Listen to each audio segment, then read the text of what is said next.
I want to get the gazelle at some point and the hip, but just got the heli and the hind for now.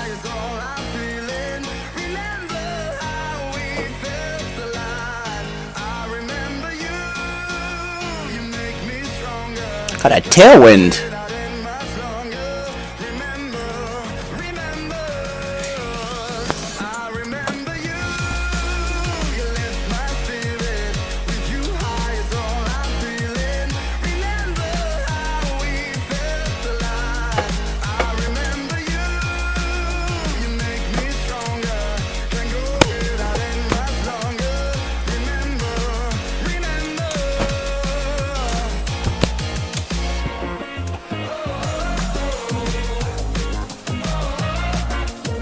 Close the fucking door, dude. It's cold. It's cold in real life, too, man. I haven't got the collimator yet.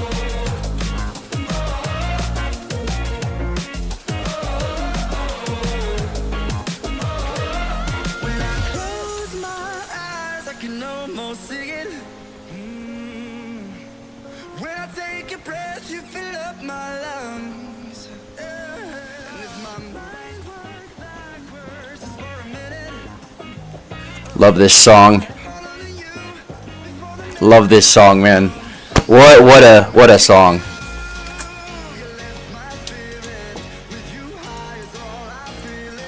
Set ourselves to singles.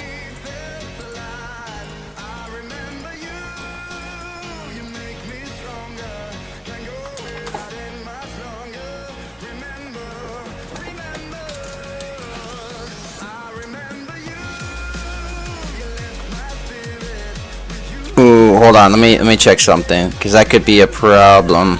Yeah, let's turn display capture off. That does toggle that. Damn it! Let me change something really quick. Bring us back to idle. Shut up! No, shut up! Shut up!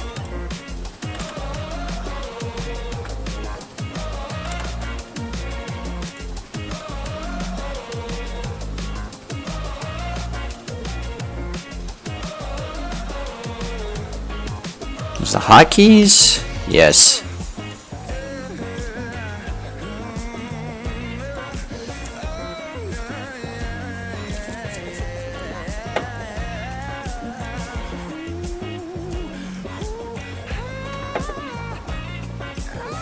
Go. That's us. All cargoes F6.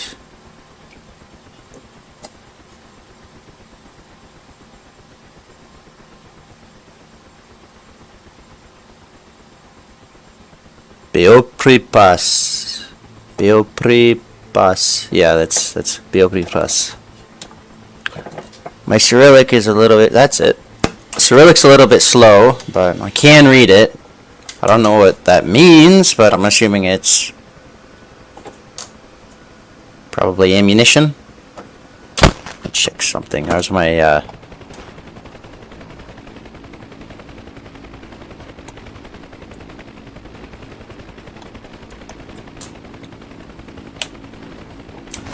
We tried taking it off in third person.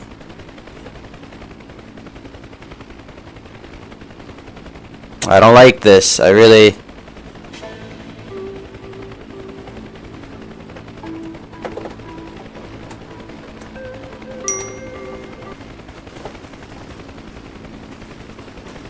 Yeah, I'm not a fan of this. Let me get first person again. Somebody's sending me messages. It's Lehman. Huge. Yes, sir. Let me send him the stream real quick.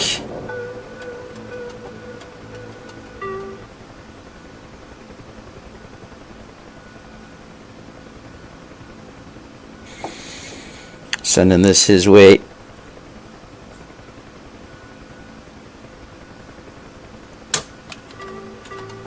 I don't know why YouTube does this with the, let's start that one again. I love this song, man. I've been playing this one on repeat. Alright, let's pick it up and get going.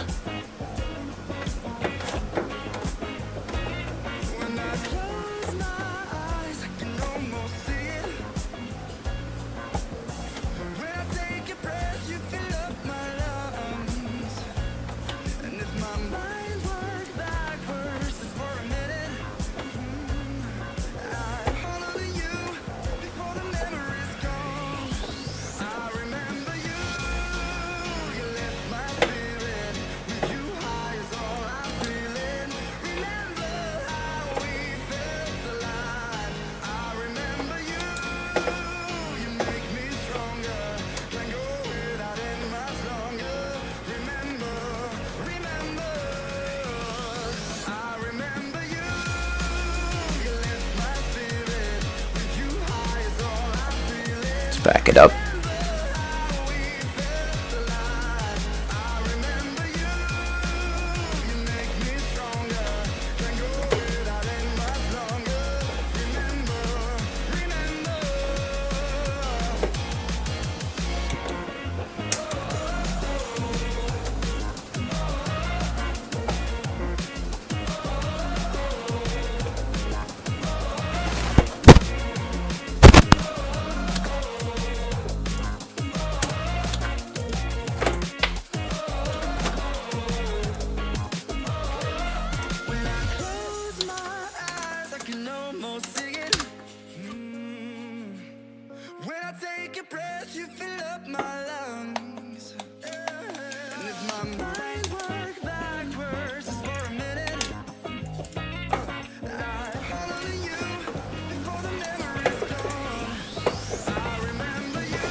I think I might have to restart it.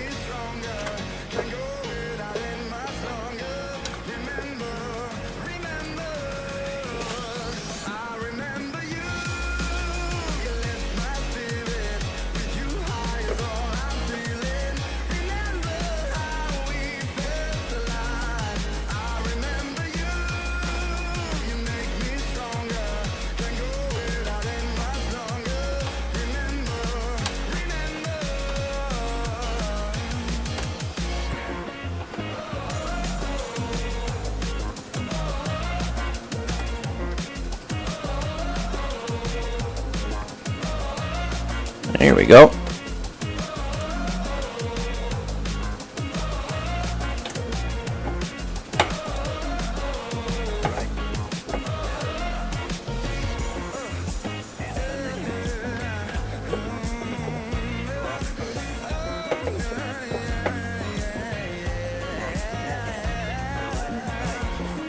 We're tight.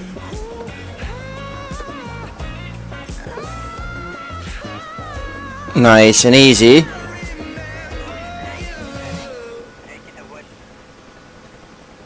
It's okay if it swings initially because we just picked it up. And this is our least stable regime of flight. Let's get it up over these trees. Just taking it off into the wind so that we get our ETL as fast as possible. Best performance.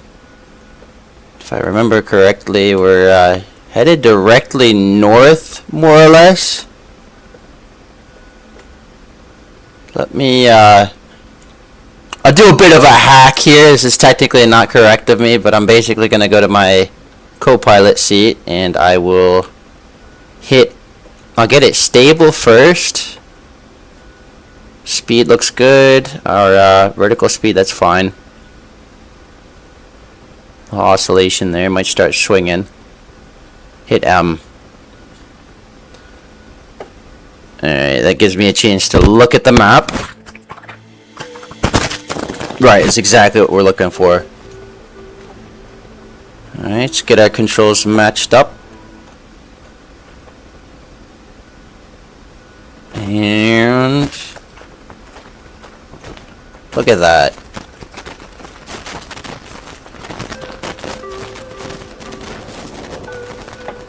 A little bit on a descent there. Let me add power.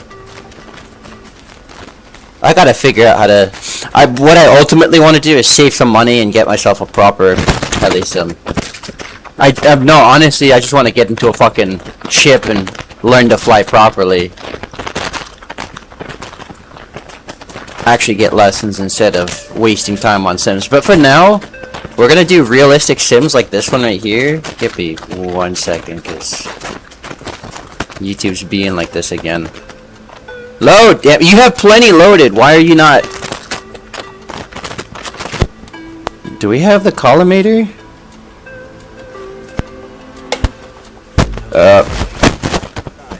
I'm gonna have to,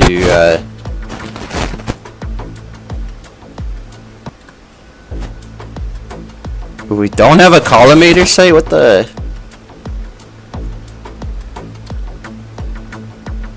Site should be there. You should. Let me try this. Oh yeah, I can't. I don't have a mouse while I'm here. Duh, I'm stupid. I'm stupid. We're actually on battery power right now. There we go. Now we're golden. If I do this now. It's that smoke plume, I believe. We've got rockets, we've got guns. Now we're cooking. Okay. Let's test this out. Let's get us on the controls again.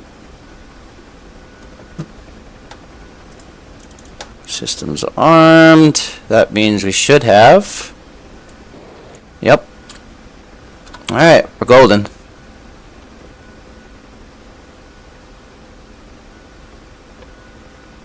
That's so cool that the pilot can do that. Hey! YouTube, for fuck's sake!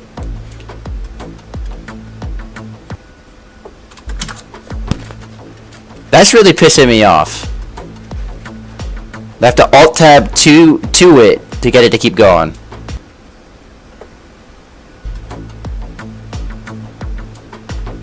Corpuscle by Airform. That whole album has been just a mood. Just that's the sort of music I like to listen to study, to walk, to that sort of ambient psychedelic trance type of stuff. Strangely is relaxing to me. Come on, buddy.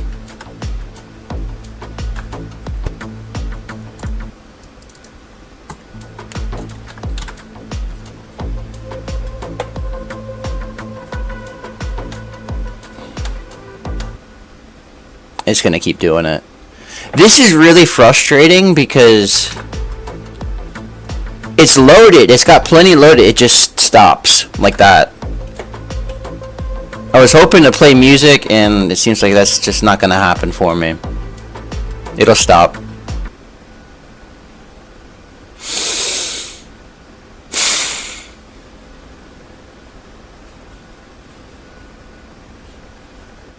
I really thought I could put a playlist on and play it while I'm doing this. This is really fucking annoying. Let me Google something. I can't believe I have to do this kind of nonsense during a stream.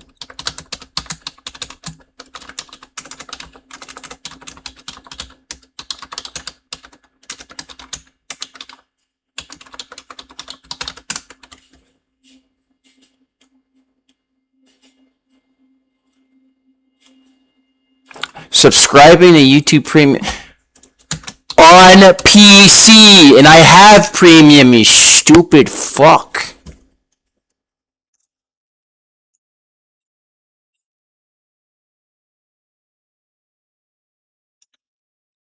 Alright, separate window.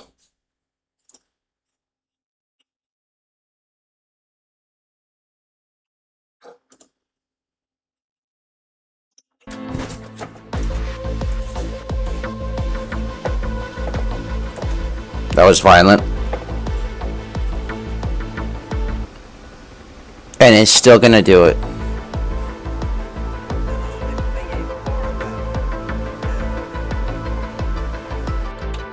Change the volume.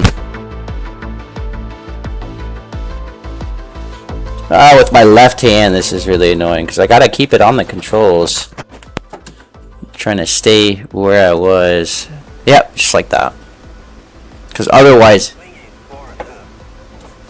I want to hear what he's saying. It's swinging 4.5, which means like right now, that's not necessarily an unsafe thing, but it affects our stability, and especially when we go into lane, it can't be swinging.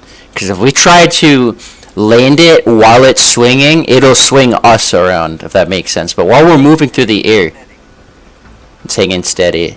So as long as we're moving forward through the air, we have stability. We have the authority and the leverage over it. But the moment it starts to swing in a hover, we have to fly it out. Damn it, this fucking music!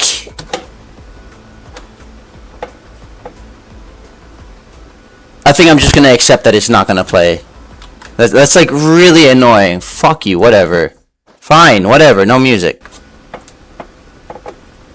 How do I make it stop doing these little things with the new version of Windows that just piss me off. And they impose this shit. You can't keep the old operating system. This is what I'm tired of, man. They impose shit. You have to do it. You have to let them pass go and collect $200 and keep adding new backdoors into your information. And then they fuck your performance on it. It didn't used to do that, but now since Windows, I'll have the whole video loaded and it'll still stop it mid-play.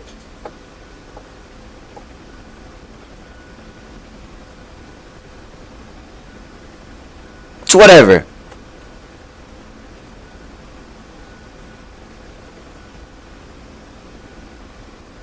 Basically, I end up having to download the videos into an audio file, put them into Audacity, and play it that way. That seems to be the only way to make this work reliably, because YouTube seems to be like, oh, what's that? You're like playing a game or something? You want to listen to music in the background? Yeah, screw you. You paid us money. You pay us $18 a month to keep premium benefits, but fuck your premium benefits while you're doing other shit. We want you 100% absorbed into the YouTube feed the whole day. Seems to be what they're doing. They're not happy with their money. Fuck that.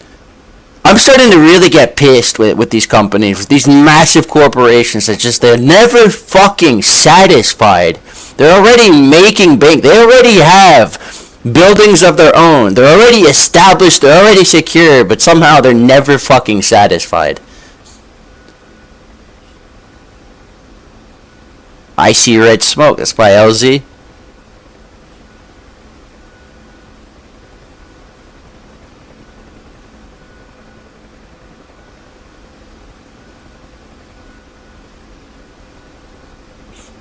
What's cool is the smoke here, that big plume, gives us indications on which direction the wind is going. I'm gonna fly this guy into the wind and do this really smoothly while we're at it. The margins are tight on these sorts of approaches. If you get it too squirrely, you gotta go around. I'm gonna try to avoid flying over everybody. These Bradleys will be alright if I drop it on them by accident, but let's try to avoid that too.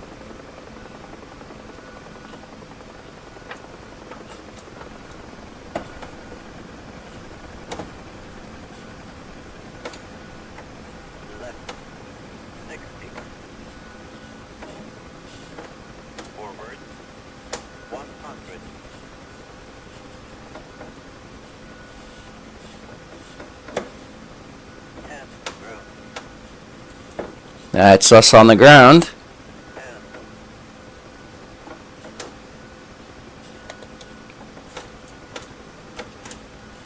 Let's see how we're looking. That felt really good. That felt really good. Oh yeah, we're solid, bud. We're good to go. These guys should be... Are you guys solid?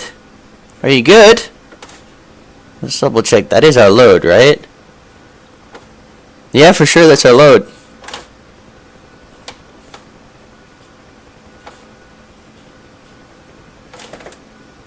This is less than ideal orientation to be hovering in.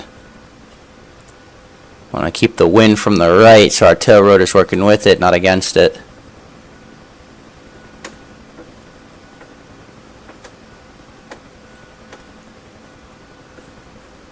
That is our load. That's it right there. That little box. It wasn't that big, remember? So what's the deal? Did we mess up? Did we mess something up? Our fuel is like really low. I'm gonna RTB.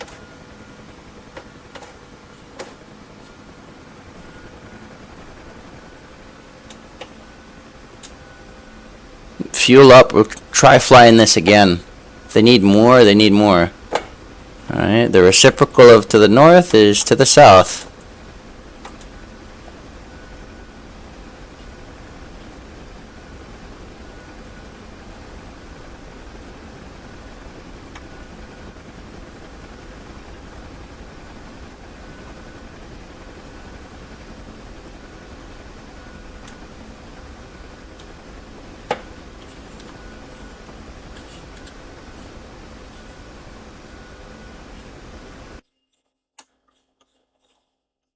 It's our T-FARP. UH-1H. Oh, it's a gazelle floating around. Let me check the stream. Hi, Marley. Sorry that I didn't catch you. I was, you know, doing this. If I keep his gun sight down, if I just switch to him, nope, not quite. I'll fly from the co-pilot seat for a minute. Odd, we're kind of on the right pedal a little bit to keep it in trim right now. Is that perspective? No, I'm not imagining that. It's a little bit of right pedal. Interesting. So I think our density altitude's working with us. We're actually lower power than usual. Yeah, we're honestly like really low on our power. We're 50% collective and just chugging along at a pretty decent clip. And I think the deflection off the tail, if you take a look, see if I can fly this third person without killing us. If you look at the tail, it's not exactly symmetrical. The vertical stabilizer actually has a little bit of an offset to it, and that pushes air to the left, offloads the tail rotor, which is what you want.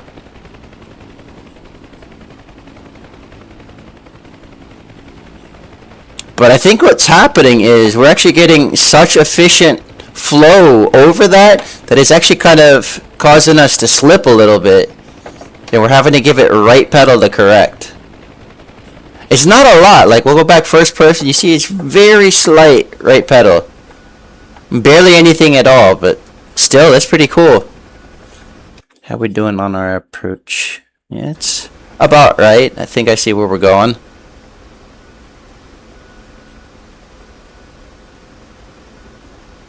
Dragon, how you doing, bud?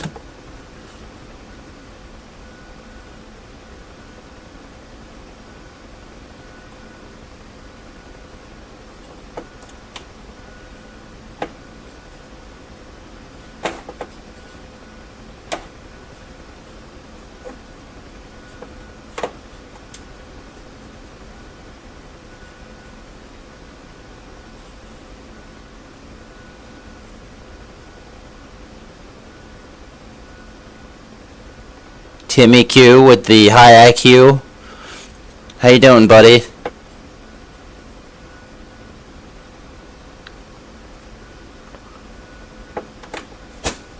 Yep. I don't like how low they started us off with fuel. Not like, I'll show you where my fuel gauge is. That's not much. It's like, now I understand we're not supposed to fly completely full, so I'm going to do 50% when we get back to the base. Should I practice in auto? This is Digital Combat Simulator, DCS world. And the flight model on this is insane. Insane. I mean, like, I've played other simulators that are supposed to be pretty venerable, and this is about as good as it gets. Like, this feels like you're flying an organic machine. There's feedback, there's things that are just necessarily too detailed, too specific on the handling to not be basically drawn directly out of the real world. They did a really good job with this flight model. This is really professional, and it was very highly rated when I did my research. DCS World basically tops the list of games and sims as far as realism on the consumer market. And this helicopter, the UH-1, is up there. I think the Mi-8 HIP was the #1.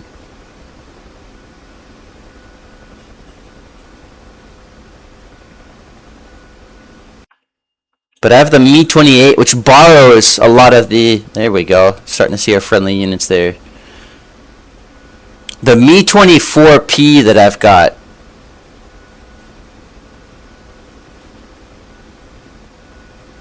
borrows heavily from the Mi-8's flight model, which is actually not a terrible idea because they share the same powerhouse.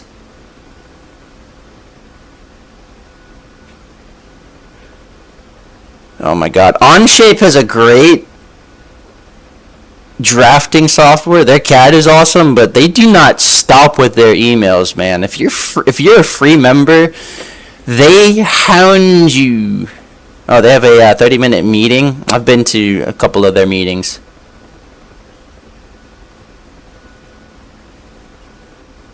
$50% off licensing is not bad, but it's still gonna be in the ballpark of $600 a month. Valencia College funding is approved. Hell yeah. Yeah, we got that done a couple days ago. It was good. I'm glad we did that.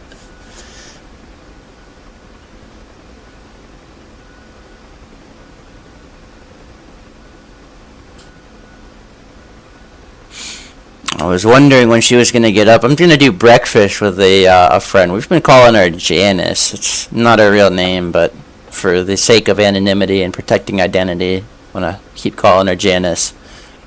We're doing her some breakfast this morning. She's going to help buy me some groceries, and I'm going to do the favor for her by making her some breakfast. She's been eating a lot of processed food lately because with work and how she gets to work and just the time constraints, it's been rough. She hasn't had that much time to cook for herself and meal prep. So she's got a day off today, so I figured I would do her a kindness, and she reciprocates. Folks, get into these sorts of relationships with people. This, I scratch your back, you scratch mine. It's like, hey, look, I've got these limitations, but I can help you here. And then somebody else, they've got your limitations covered, but appreciate what you have to offer, right? Is you have something to offer, they have something to offer, and it works out. It's not even a market thing anymore. It just becomes people helping people. The dollar doesn't have anything to do with it anymore. This is how you keep the economy of God working. This is how God does his thing. People helping people out. Sometimes you gotta serve without expecting anything in return, but sometimes it's good to have, fair trades. Things, hey, I'll do this if you do that. Is that fair? Yeah, absolutely. Let's go for it. That's the sort of stuff I live for, man.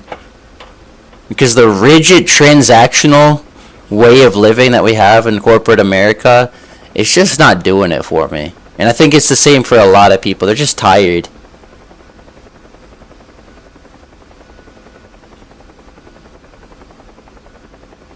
Let's check our windsock. I think winds haven't shifted yet, but they can.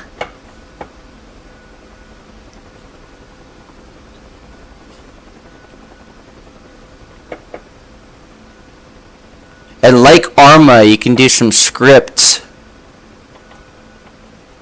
There's our windsock. Yep, that's our wind direction. Cool. So we've got the right idea.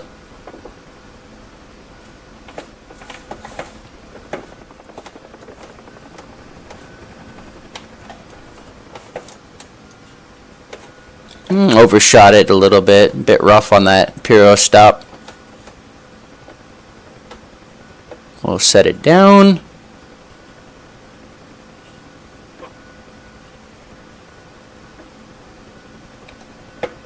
And we'll fly this. All cargoes? No, interesting. I'm gonna restart the mission. I think something went wrong. I think we broke the game somehow. Let me get back to my stream. I was checking a message.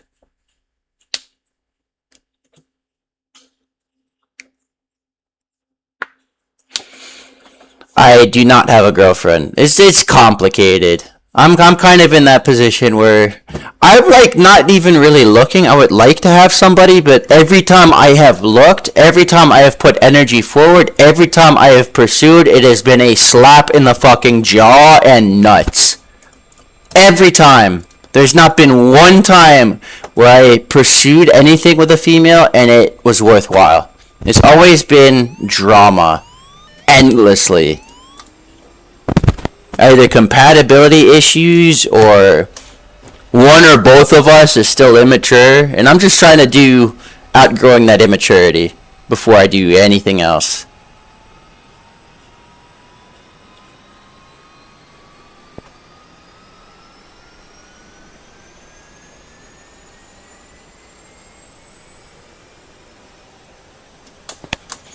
Yeah, no girlfriend. Would I like one? Yes.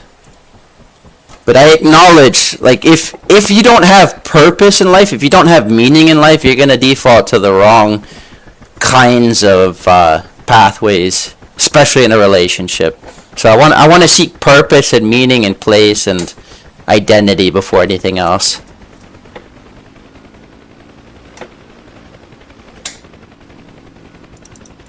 But I think I'm getting it. I think God's telling me, hey, look, you're starting to get there, bud.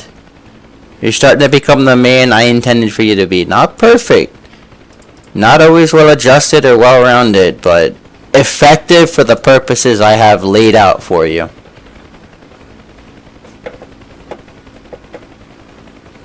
Oh, right, we need to, Yerp.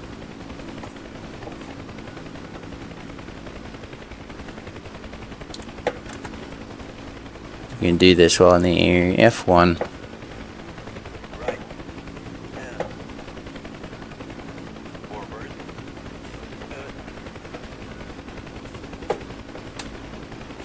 In position. You are foot. Take extension. Take extension. Take extension. Take extension. The line is tight.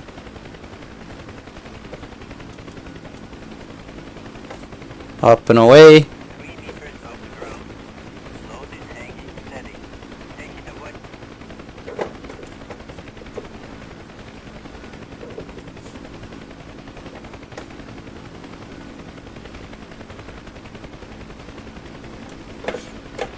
It's a complicated relationship I got going on. Swinging fore and up. We can let it swing a little bit while we're just getting out of here. It'll steady as we get airflow. Yes, thank you for closing that. Finally. I forgot to do that on his side, but it's all good. Set up our sights, because I'm pretty sure there's combat on this. Load is hanging steady. Yep, there we go. Armed.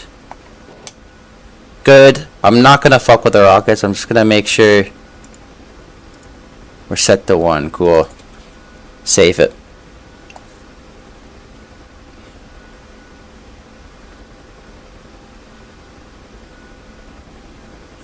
Yeah, I've mentioned my nickname a few times.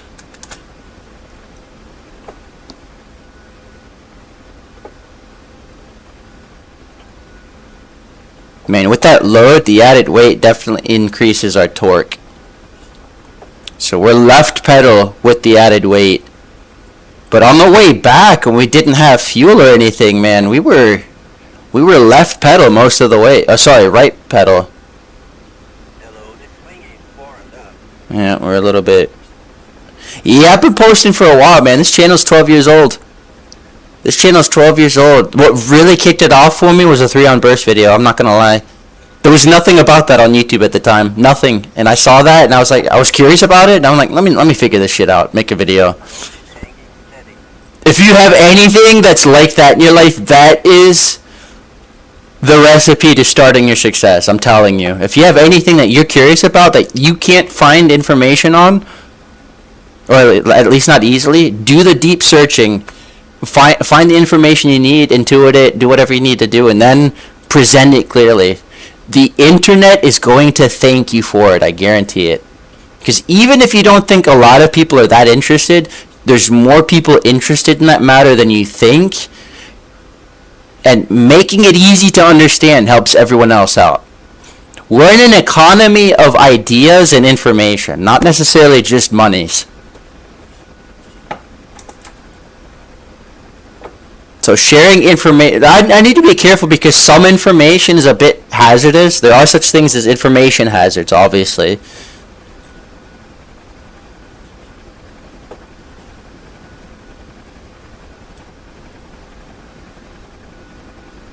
Like, I know a thing or two about programming the guidance system for a missile, and I'm not sharing that too broadly, right? That's one of those domains where if you know how to do it, don't talk about it too loudly and don't be a fucking problem. That's the objective. So this stuff isn't hard to figure out if you're pretty well versed at some of the math anyways. You just have to do the legwork. You have to be a mathematician for it. But nobody's going to do that for you is the thing. And there's systems in place that will see if you're doing the work for other people, and they'll take your shit down. And if you do it too much, they'll bag you for it. And rightfully so. You shouldn't be making the information necessary to guide missile systems freely available, so somebody can just take an Estes rocket, a warhead, a proximity fuse, some servos, and a microcontroller, and call it a day. Like, it's just not gonna fly.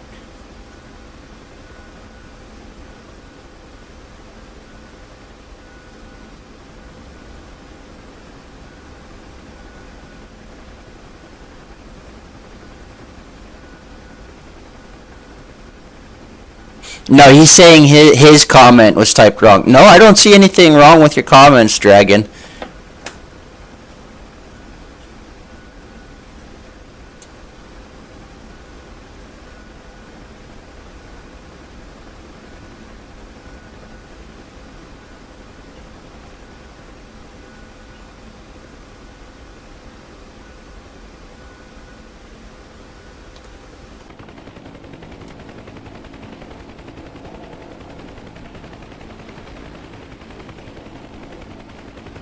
I want to bring something else to your attention. Check this out.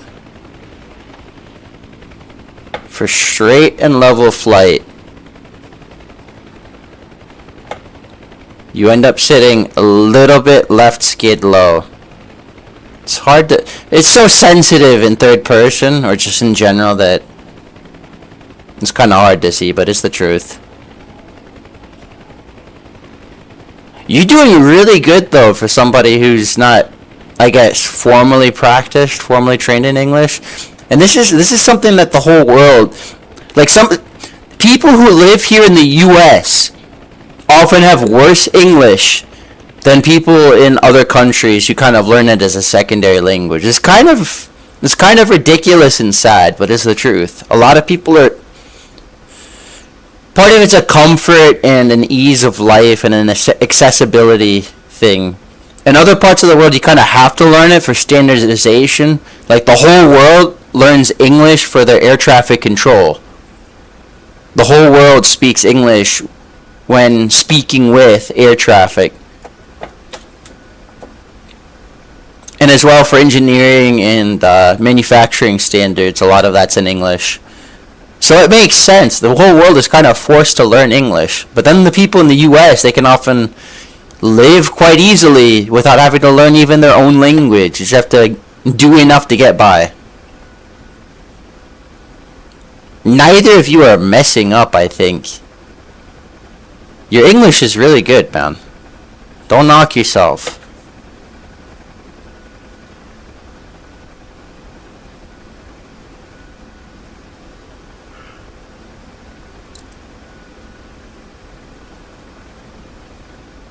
No, that makes sense. It would make sense in many places to learn English first and then the national language second. It depends on the industry you've got going on. So, I assume you're out of Thailand? I don't know much about the Thai economy, so I'm not gonna pause it or gesture anything towards that. Maybe you can fill in details. I know Thailand has some amazing Navy SEALs.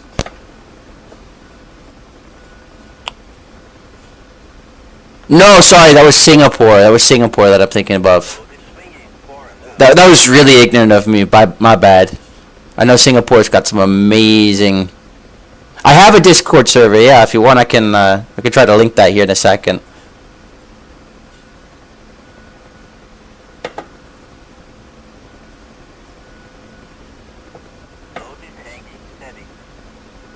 Where's this gazelle about to go? Because I want to be mindful of things like... Ooh, little explosion there. What's going on?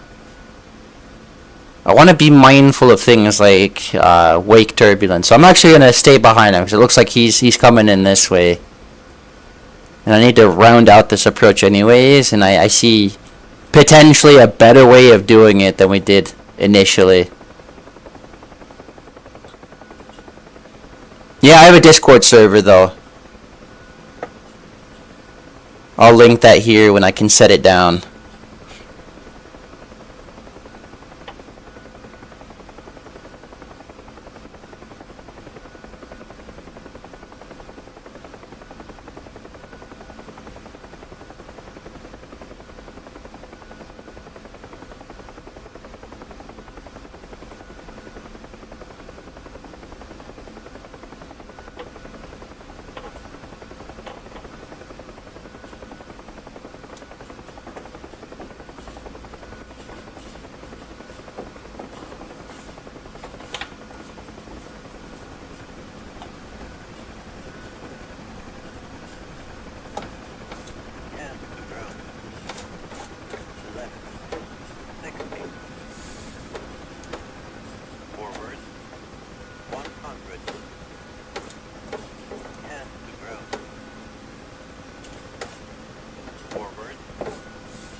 Think we're good?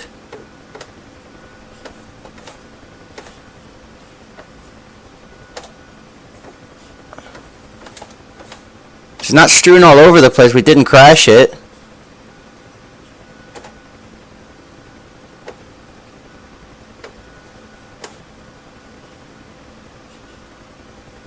I do not play Clash Roulette. There's no reason for me to play any mobile games anymore or any... Like, I don't play games anymore. I do stuff like this. It's like simming.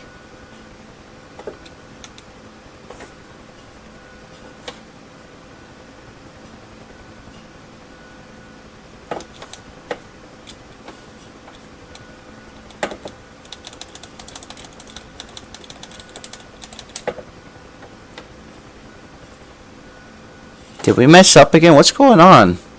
I'm pretty sure they're supposed to roll forward after we drop our cargo.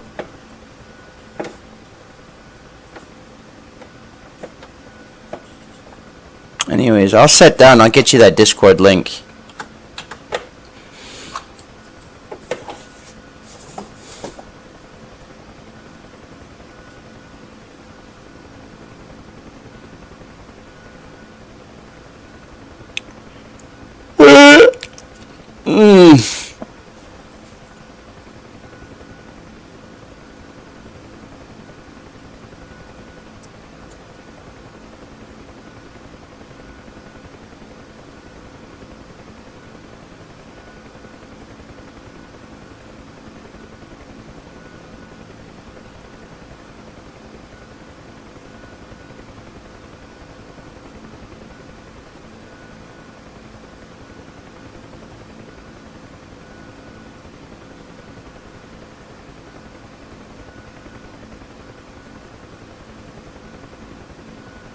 Alright, hitting you with the link in just a second. Copy link.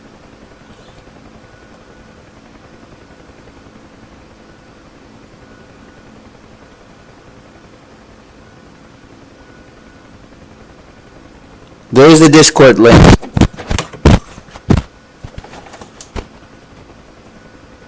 Oh, the Bradley's moved. Holy shit. I wasn't tripping. Hell yeah. Alright, we're going to war now, boys.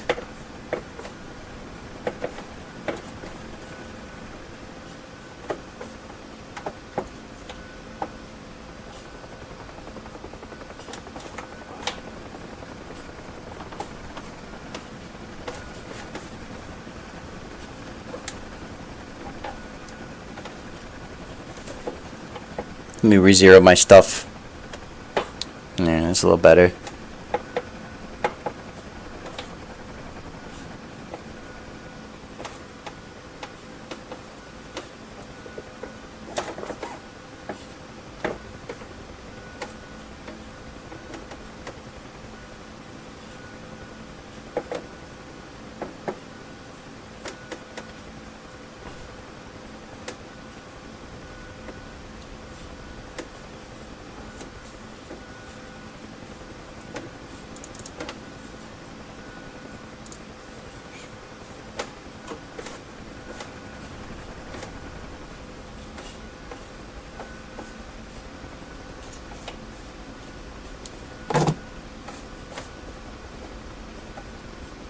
Don't spam my my Discord with a bunch of reels. We're there more for semi-serious discussion. We're not trying to turn it into a degenerate chat.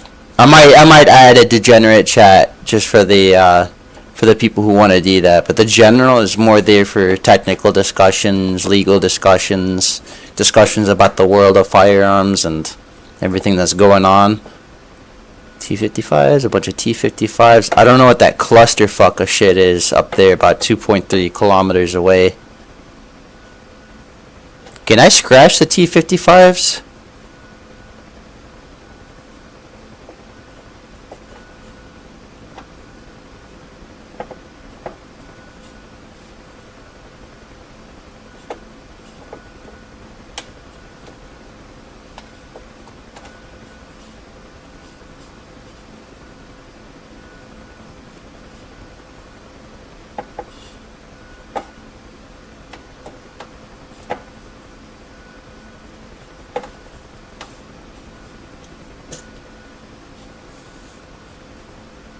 Oh.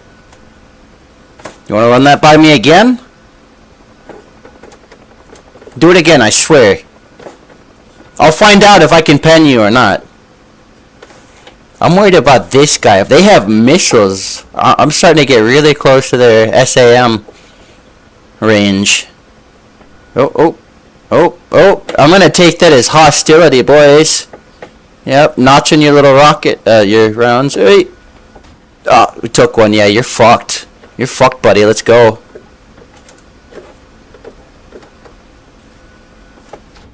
Jesus.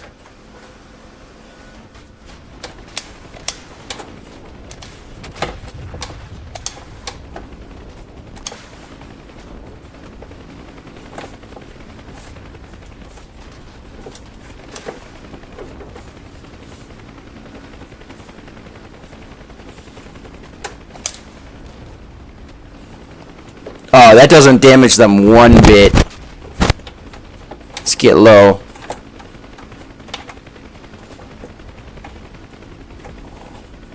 Oh, he's dead. Damn, that was,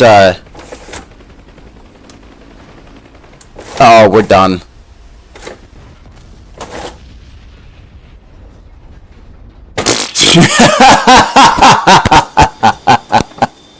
Well... Did this guy shoot us? It looks like he's on the edge of, well, it looks like a coastline. Yeah, it's a coastline.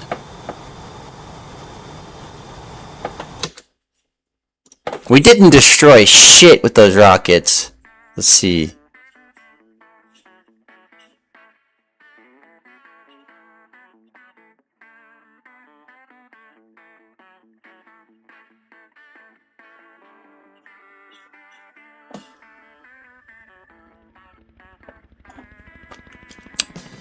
Well, they got heavy machine guns on them, man, and don't get it twisted. The UH-1 can take some abuse, but that 12mm pens through all of it. So, like, if they hit my co-pilot and he's dead.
And get a face full of collimator.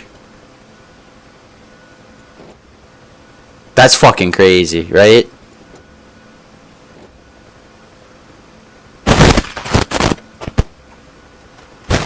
Then if you're exceeding the gimbal range of one of the guns, the other gun will cover it. It's a pair of guns. Alright, let's pick this guy up. Fly our line mission again.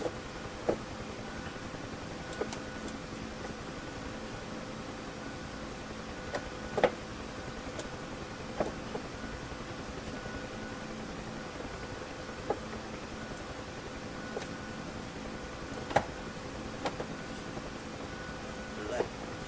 And forward. Good.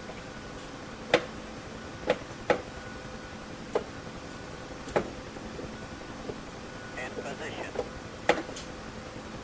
You are through. Take tension. Take tension. Take tension. Take tension. Take tension. The line is tight. Load is hanging steady. Take it away.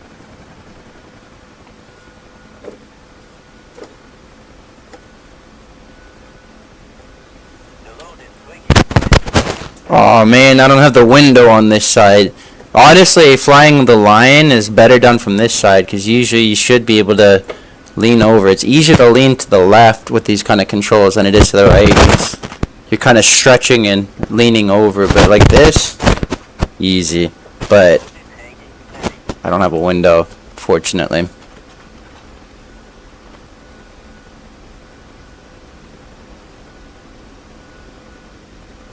No, so disconnector is not a discrete sort of mechanism. A hook disconnector or a Schmidt style disconnector is not necessarily the only kind of disconnector. Disconnectors are simply what it sounds like. They disconnect the trigger's effect on the sear, or they disconnect the trigger's firing, right? It more describes how it behaves to the firing. It disconnects firing. But a hammer actuator, all that is different names for different things that might function in similar ways. So assault rifles often will use Schmidt style disconnectors because they're easy to disable. A selector axle just has to block it. Whereas with the a lot of submachine guns that are hammer fired also have disconnectors like that. They'll have Schmidt style disconnectors, or they'll have the sort of disconnector, the sort of slip sear that you have on like an M1 carbine or FAL or HK guns, or a lot of French guns, where the sear can play forward and back a little bit, and the hammer pressing against it makes it available for the trigger to move. And the moment the hammer slips past it, it slips out of the way of the trigger. Right? If you watch one of my other videos, the MP5 or the G3, it uses that same sort of style of disconnector. On a Glock, the Glocks are interesting because they use what they call a connector, and technically you could argue the trigger bar itself is the disconnector. But what's funny is rather than disconnecting, the trigger bar itself is the sear, and it disconnects to fire and then reconnects to disable runaway fire. So it breaks away, and then as the gun cycles, the connector gets flexed out of the way, the part that actually moved the trigger bar down. So it comes back up, catches the striker again, and cocks it. I might do a video on this actually. Now that you're mentioning it, now that you brought me around to it, I might explain how the trigger on a Glock works, because it's really interesting. Glocks are interesting. And Glock made a new generation of guns to try to prevent people from making full auto switches, because the older designs were admittedly a bit easy to convert, and somebody already did the work. It's already a thing. They already have a switch for the new one. I love this country so much. Guns were made to be full auto when necessary, guys. It's not something, oh, civilians, this, military. No, when things go sideways, there's no distinction between military and civilian. There's people who would opt to let the aggressor overcome them, and people who would rather die trying to prevent them from doing just that.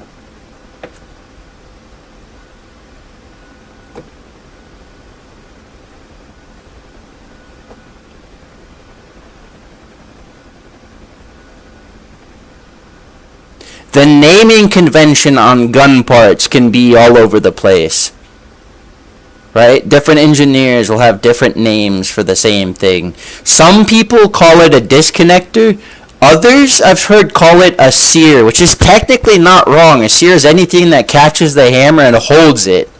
So the trigger is a sear. The auto sear is obviously a sear. And the disconnector is a sort of semi-auto sear. Right, so it works opposite to the motion of the trigger. If the trigger releases on hit, the auto sear releases on release.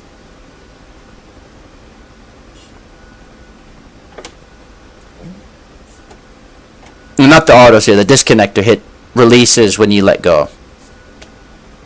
The auto sear is bolt dependent, always. Otherwise it wouldn't be an auto sear. Auto sears always use the bolt in some way, either through a lever or through direct impingement with the bolt to get out of the way of the hammer. They're spring-loaded into the hammer, so when the cutout or the shelf or the notch on the hammer that it can hold presents itself, it just falls in. And it's depending on the bolt closing and stripping it away that causes it to let go of the hammer. Auto sears, they were originally not even designed for full auto. They were just a battery safety. Just a safety to keep the hammer from dropping when the gun's out of battery. By out of battery, we mean the bolt isn't fully seated, the round fully chambered, everything locked up. Battery means everything is ready to shoot. Everything is in the ready to go position. That's battery. Ready to be battered by the hammer, I suppose.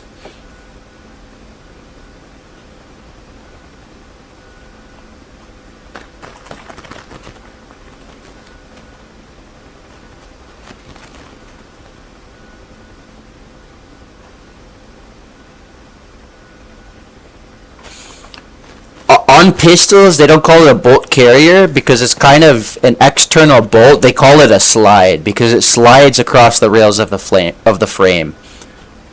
But they did the work to try to prevent people from making switches, and somebody made a switch.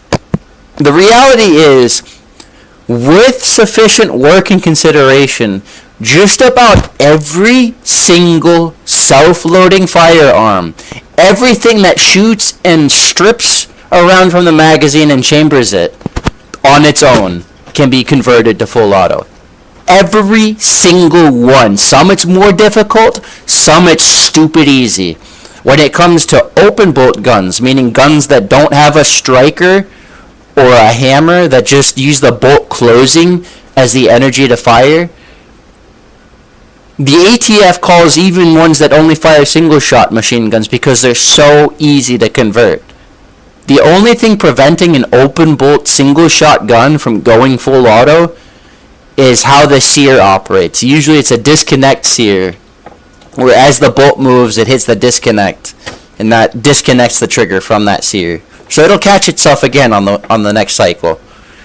But if you just make the trigger and the sear operate through a linkage and there's no disconnection, it's a full auto. That's why the Tech 9 got banned pretty quickly, because it was open bolt, and the ATF and regulatory agencies consider that too easy to convert. And they've got a point. It is easy to convert something like that. I did it with my paintball marker when I was growing up. I just put a nail through it, bent it a certain way, cut it with a file a certain way, rubber banded it so it would detent itself one way or the other against the frame, and it would either pop, pop, pop, pop as I hit the trigger, or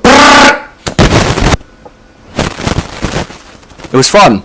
Not useful, it would just chop paint, but for the noise, just to empty a canister of CO2, yeah, that's paintball markers have that sort of open bolt semi-auto mechanism, and it's stupid easy to convert to full auto without even really adding that many new pieces. Legitimately just a nail through it. Then I carefully drilled a hole through that. Oh, that was a sloppy approach. Let me go around. Let me not walk and chew bubblegum here. I need to pay attention.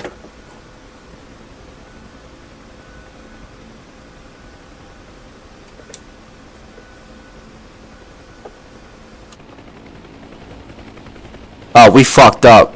We slammed it into the ground, didn't we?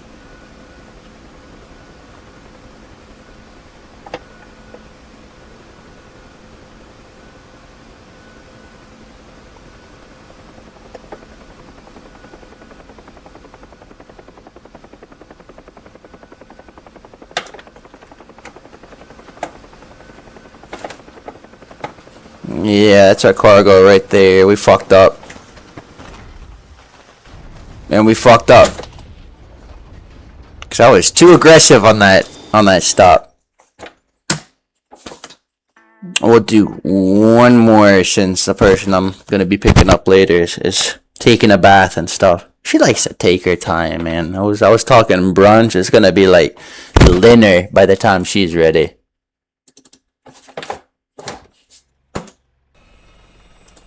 I am more of a morning person than I used to be, but I get it. I get not wanting to wake up early on your day off. Trust me, I do. Shut up, shut up, shut up, shut up, shut up, shut up, shut up!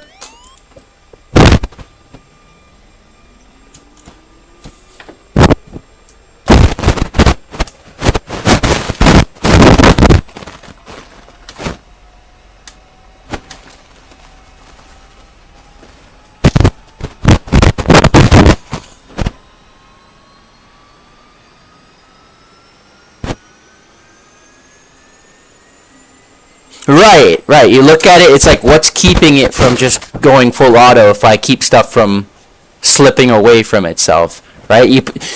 I think if I'm not mistaken, it's a slip style disconnector like on the M1, just backwards. And all you have to do to get it to run away is like put a piece of material in there that keeps it from slipping. All you have to do is like file down a pin, put in a sewing needle or something. And that converts it. So I get it, but at the same time, the aversion to full auto because military, because let me put it to you this way. A quick volley of automatic fire might be dangerous, but it is no more or less dangerous than that same volume of fire fired more slowly. In fact, I've made the argument that you miss more with automatic, you waste more ammo with automatic, and that means, like, in effect, the people you hit might die quicker, die more suddenly, but you're gonna ultimately kill fewer people because you're wasting ammo. Whereas single shots can be very deliberately and carefully aimed, and statistically more likely to actually hit their target.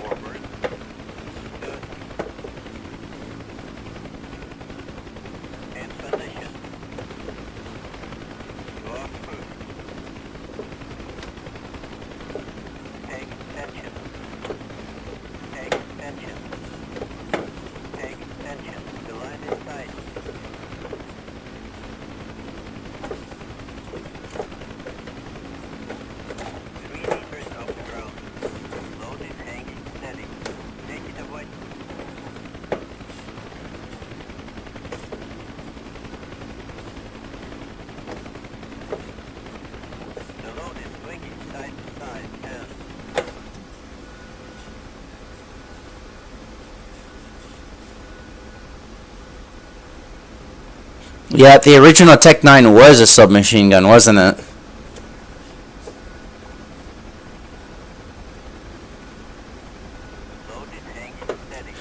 It's funny you should mention Sweden because Sweden bought a lot of Glock 18s with the inherent factory auto switch built into the slide.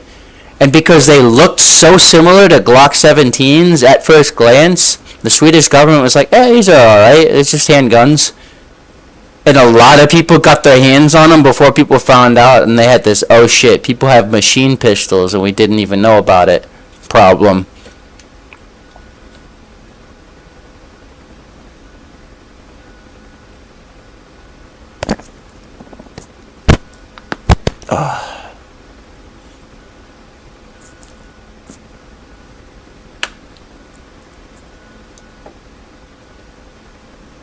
Let's be more careful on this line work. There's a reason I'm doing this. It's because it's hard.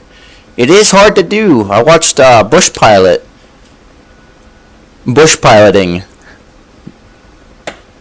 It's an Australian helicopter pilot.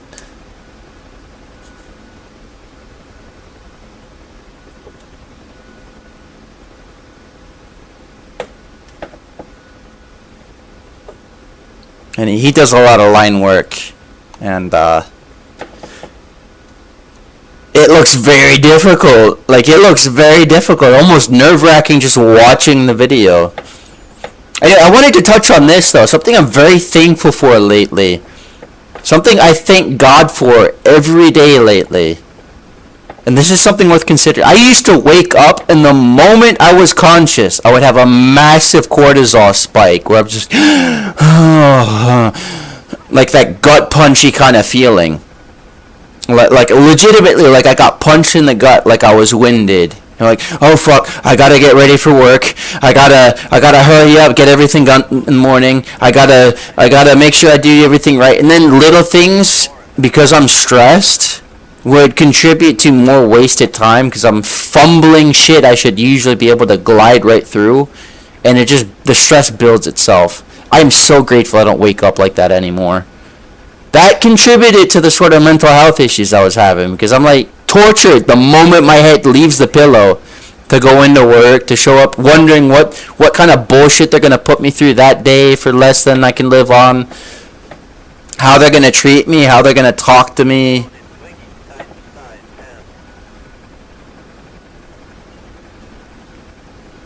It was awful and exhausting, man. I don't wish that on anyone. That feeling was the worst.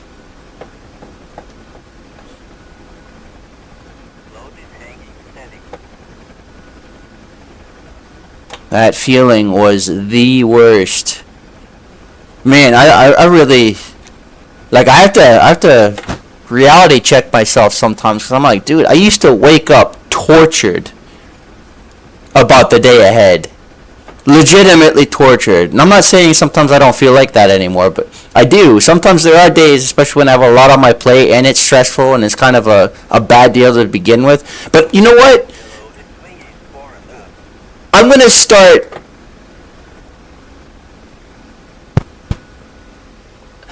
I'm going to start taking that feeling as a sign that something's wrong. That I would rather... Honestly, I'd rather be homeless than feel that feeling every day. Just to be frank. It was killing me. I legitimately felt it draining my life out of me. It got worse and worse over time. And now that it's over, I'm glad it is. I don't wish that feeling on anyone, man. That shit was horrible.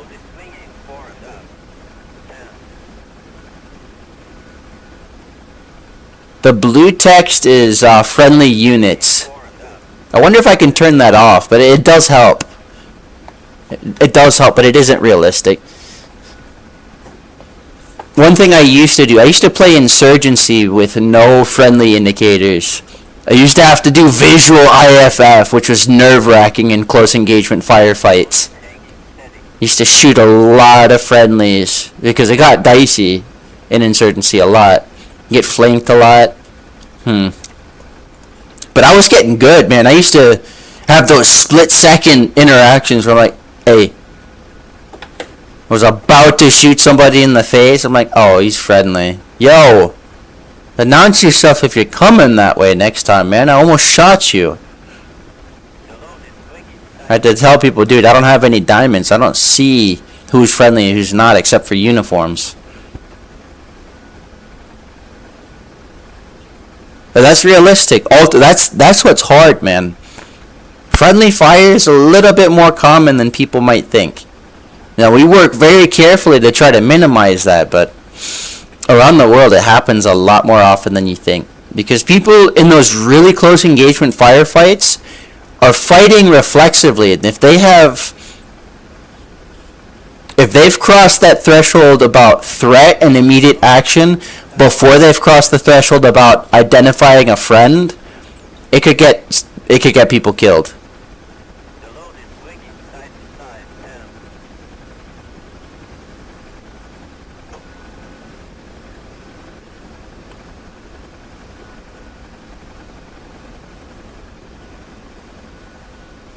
the load is swinging side to side and Yep, I feel it.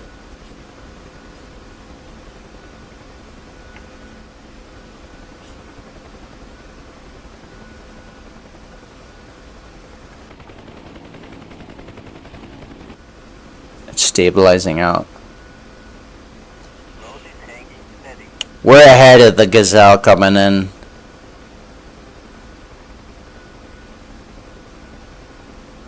I don't know, should I still wait for him or should I...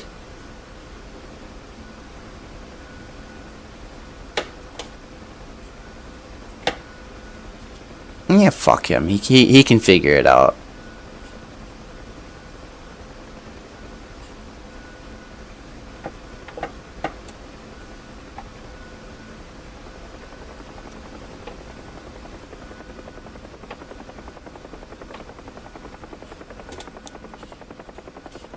Yeah, that's what I'm saying. The uniform. But what I mean is when you just see a person with a gun run a corner pointed at you,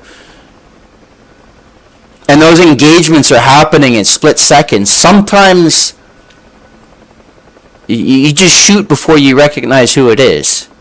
Hard truth. Has to be trained. Has to be trained.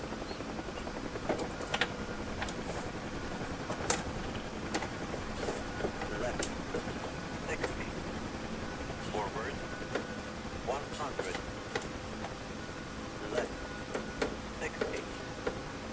Forward 10. That's us down. Maybe I can... Hold on, I've got ideas. I know what I could do. I'm going to back up just a little bit so that I can see the load. Without coming down on top of it, ideally. That's it. You know what, I can... Let me set it up right. Let me be a pro here and set it up right because it knocked over. Right. So we're going to take the extension coming up this way.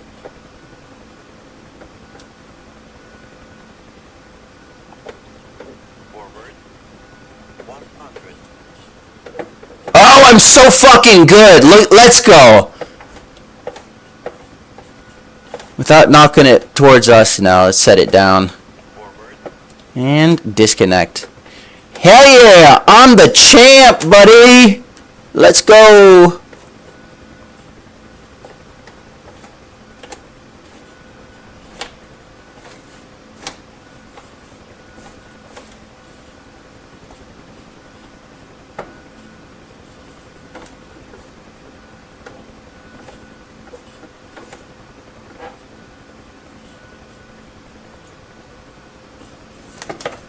Let's wait till they roll out. Let's make sure our stuff's ready to go. That's working. We're armed. Rocket set to single. Armor's rolling forward. Let's move. How about our guns? How's our guns doing?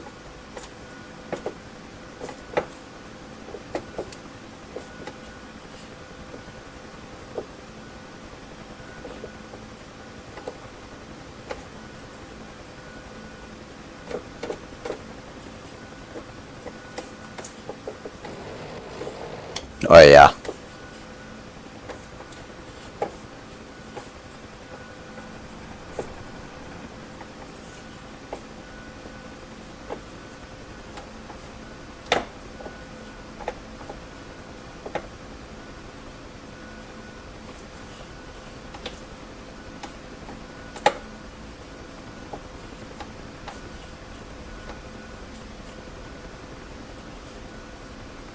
Yes, so the armor units that I just flew directly over practically, and who didn't shoot at me for doing so are my friends.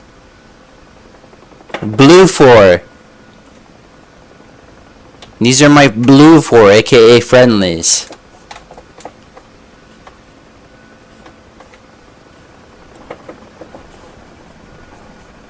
We could get tail rotor VRS if we're not careful here. Woo!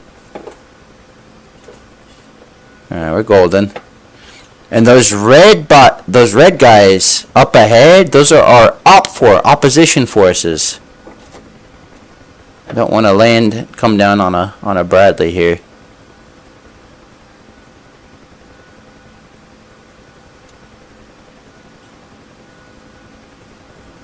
Whee! Rock the boat a little bit.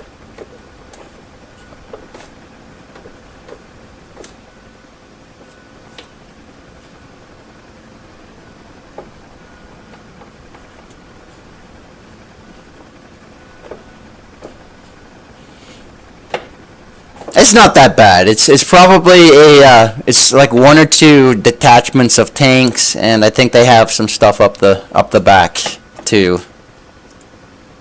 Let's switch to rockets. I don't think my rockets were doing anything, so I'm not exactly sure what I'm supposed to be doing here.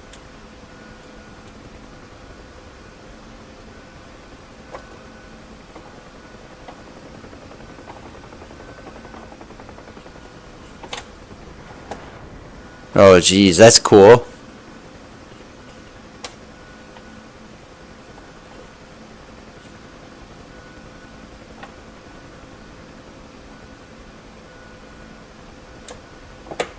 Alright, so let's assume that there's some symmetry between our units. So we've got armor, and up the back we have... What is this? Some foot units? Do we have any arty? Anything, Oh yeah, they've got a mortar. Nice. Little mortar team here, huh?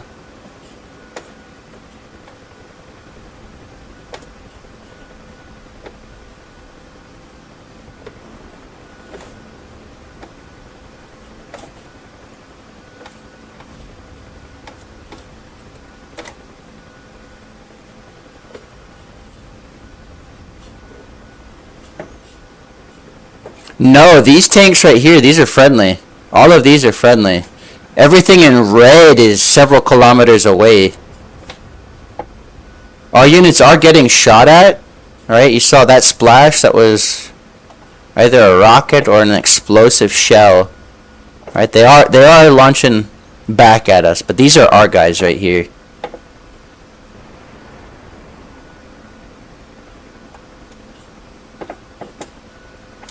Take it easy, Timmy. Thanks for tuning in.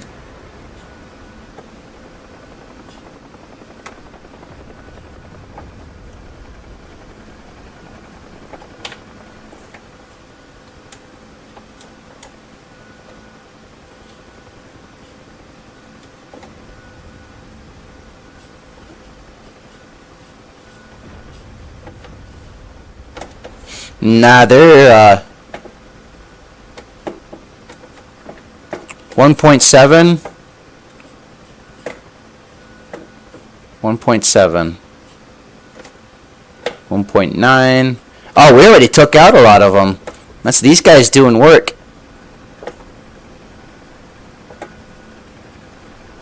What I can do for them is come out this way and get close, but not too close, so as to draw fire, right?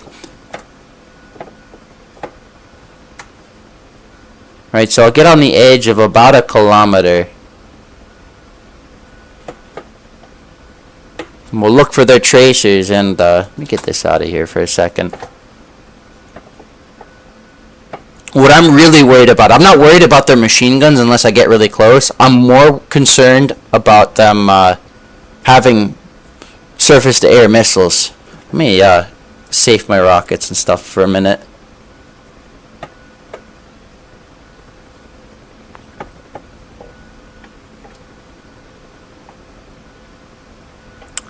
I think their front line, their units are all mostly compromised. Oh yeah, that guy's toast. The T-55 1.3 away. He's probably already smoking and on his way out.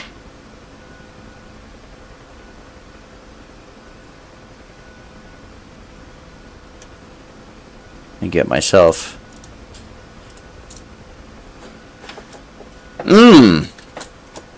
We're solid. That's all our tanks taken care of. No, see, they were moving towards the line of my friendlies that way.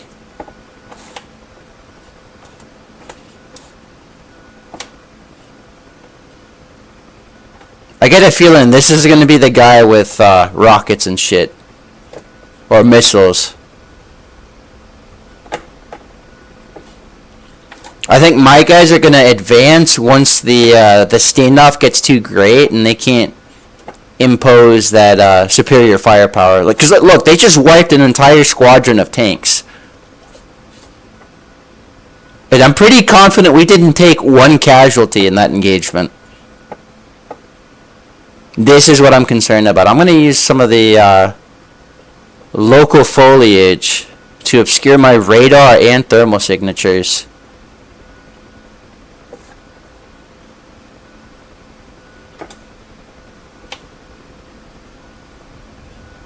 What was that a splash from? Are my guys missing that bad? Or are they just overkilling the tanks now?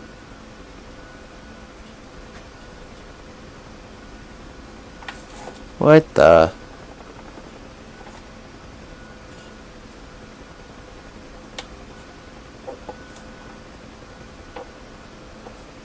It's a house, okay.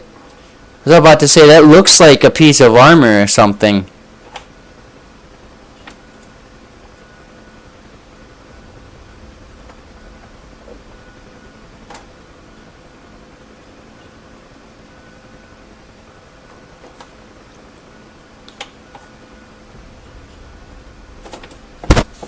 Now this glen right here. Relatively clear foliage, but I feel like if we stay down it too steeply. No, actually this might work perfect. Let's get ourselves to the right here, get over the tree line while we come close here. Watch those wires. Oh yeah, I see more units 5 clicks out. What I'm primarily concerned about is, like I said, surface-to-air missiles. The Achilles heel of helicopters. Surface-to-air missiles, especially man-portable.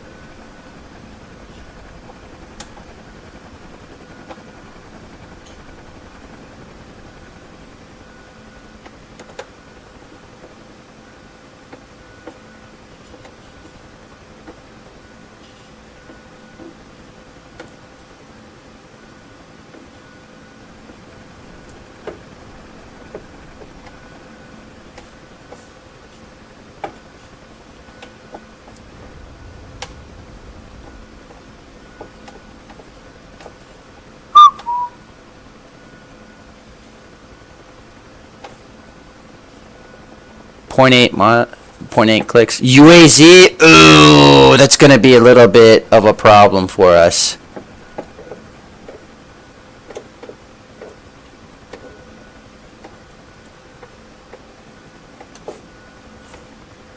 Where's he at?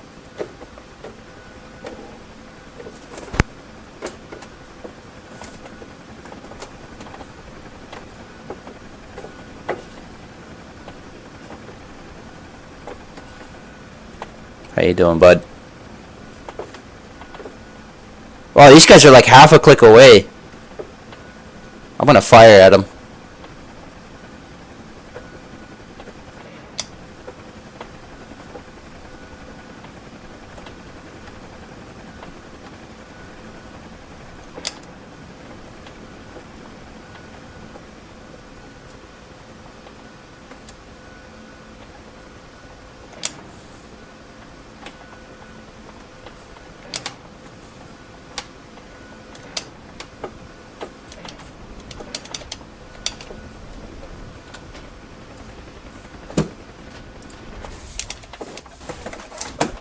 Fuck! How did...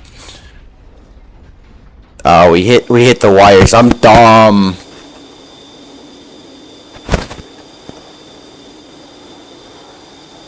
Nope, nope, they killed us. Well, no, I killed myself on the wires again. Because I was worried about my fire selection. We ran out of rockets and I wanted to, Let me see if I can equip more rockets. Because I would like 19 pods instead of the 7s that I've got.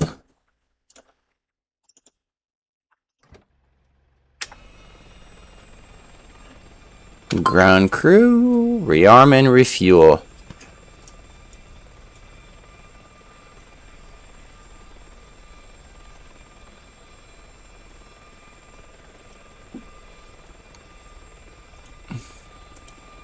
Let's do our fuel up to... I feel like with weight, we'll try that. We'll see what our hover's like. It is cold out, so we should have good city altitude. Temperature makes the biggest difference.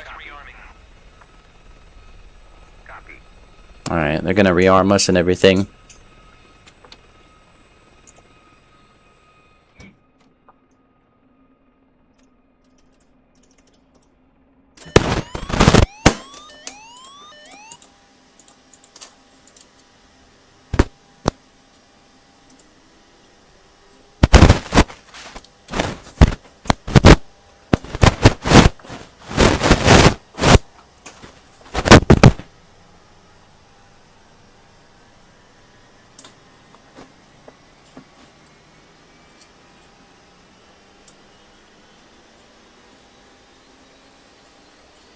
They didn't shoot any. A lot of the rockets that I just fired missed. They're unguided. They don't have great accuracy. They really, the aspect I was at wasn't great. But I'm trying to stay low, and the reason I was going so slow there was to avoid throwing myself with energy into a perspective where surface-to-air missiles from other units were going to get a good lock on me. Because if I go too high, too fast, my curves balloon out, and I need to fly it more aggressively to get it down below cover again. Because I'm using the trees to obscure both my radar signature and my IR signature so that they don't get a heat or a radar lock on me with surface-to-air missiles. That's what I'm worried about. In Arma, like, I practically fly through the trees in Arma sometimes. If you look at that video I did in the Comanche, that's a demonstration. Like, I'm basically neck and neck with a palm tree on the way out on that first flight.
What's our fuel looking like? Fuel's still coming up, right?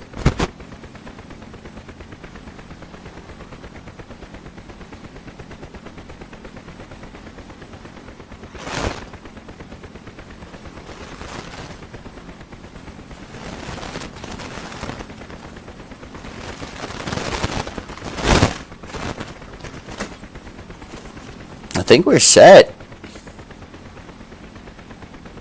Set that to 1. We got a lot more rockets now. We should be good there. That's the big thing. Let's get our sights going. Just make sure the co-pilot has his sight.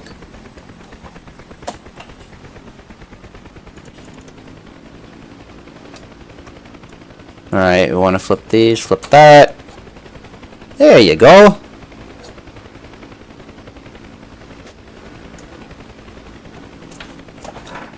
Aight.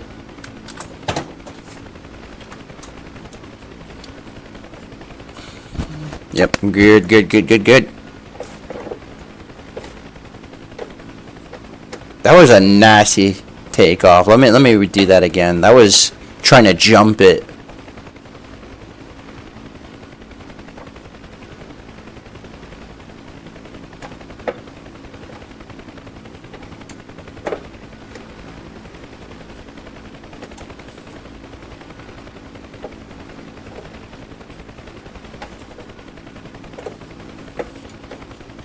It seems like we got decent power. Usually this is a kind of a heavy configuration, but I think our density altitude's working with us today. As long as we're within our weight and balance once we pick this load up, we should be okay. And it's not like we're going ham on the fuel. We're at 50%, which is plenty for this mission.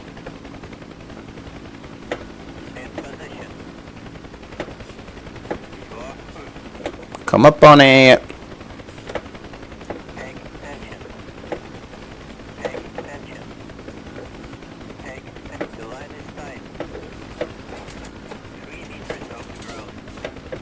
I hear it starting to droop. And get that airspeed. We can do this. We've got the margin for it, for sure. Yeah, don't care right now, bud. I'm just getting us out.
That trend is downwards.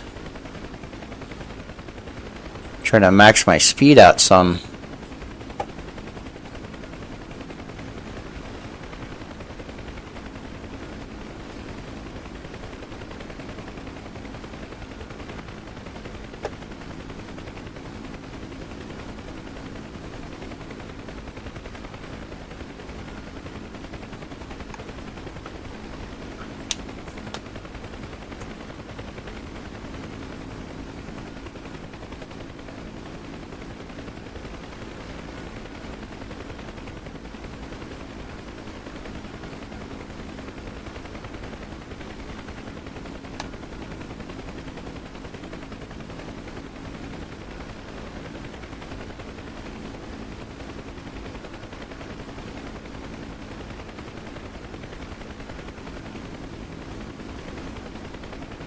Nope, that was a bad sign for sure. Approaching our VNE. Starts rolling uncommandedly to the left. That's a good indicator you're going too fast. So I achieved my objective, which is maxing out my speed. I'm now hitting the wall, so to say. So I'm going to roll it back on power, pull the nose up some.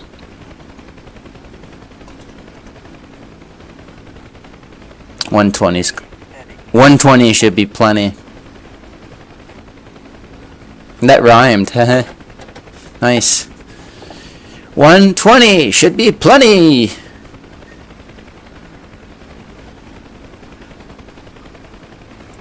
I'm getting a little bit tired. I still haven't eaten breakfast yet because I'm waiting for this this person to get ready. And I eat good though. I got energy all day. And I sleep great too.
Okay, we got a bit of a wobble situation going on.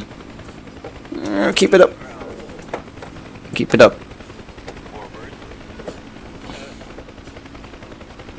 No, I'm gonna fly it out. Go around. Yeah, it is way too wobbly.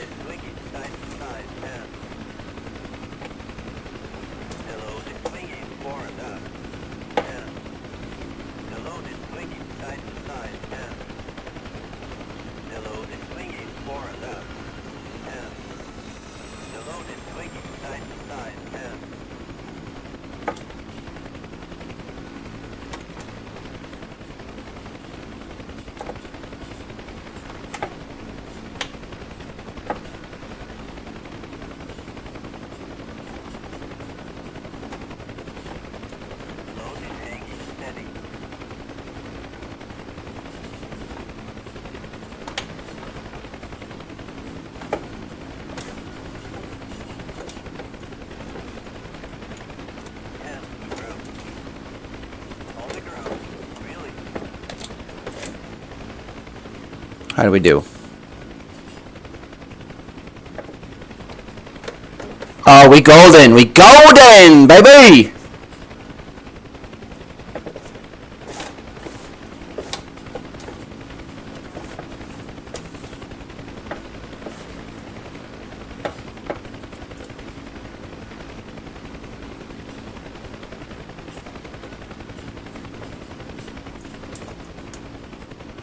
They're rolling.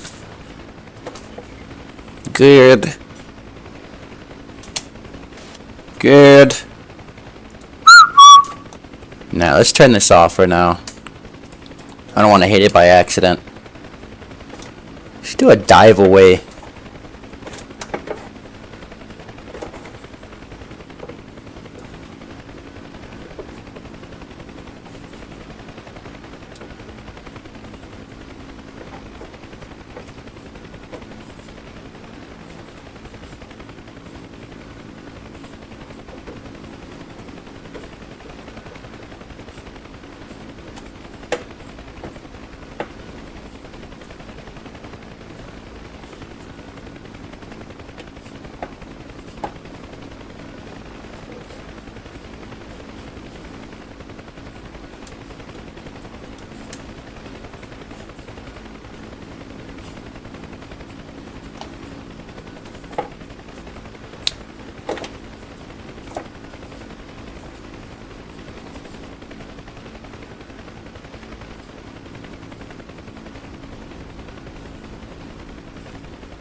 Something just snapped past us.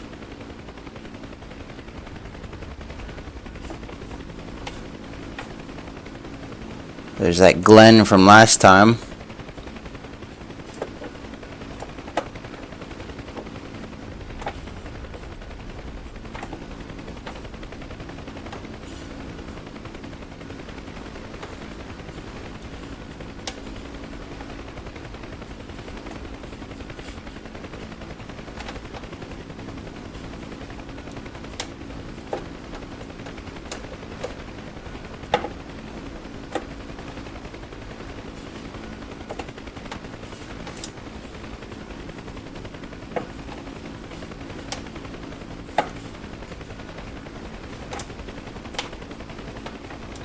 Let's not kill ourselves with the wires.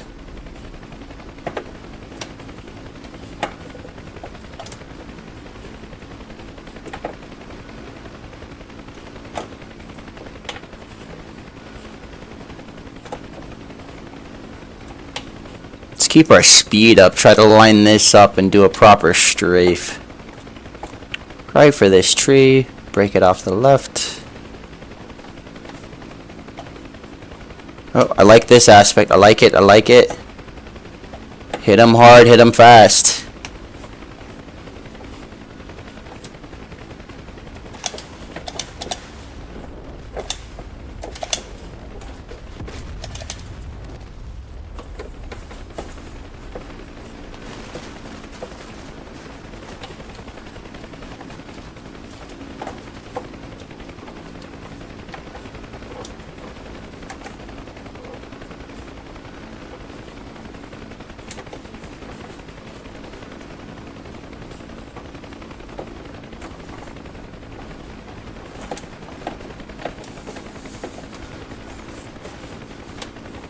Kill this son of a bitch.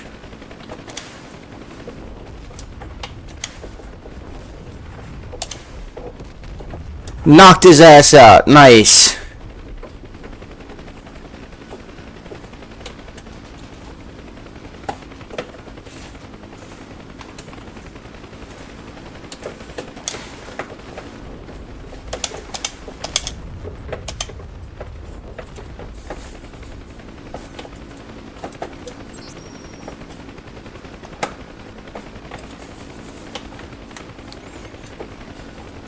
Everyone good?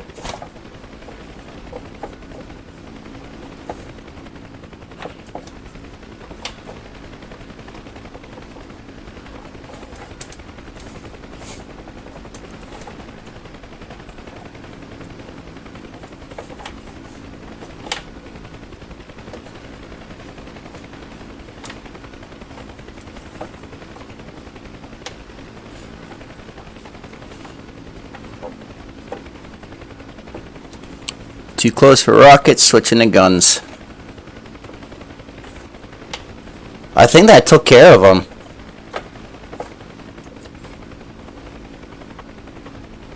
Yeah, they're toast. It's all their units. We did take hits though. This dude, a lot of bullet holes in the glass next to him. You're lucky to be alive, man. No spalling, no glass, like no eye pro either. You didn't get blinded by the spalling or the glass? Nothing? Lucky to be alive, my guy. That was a cool shot right here though, on the bridge. I think I nailed him directly, which did the number. That did the trick. What we got over here? .40, oh, they're close.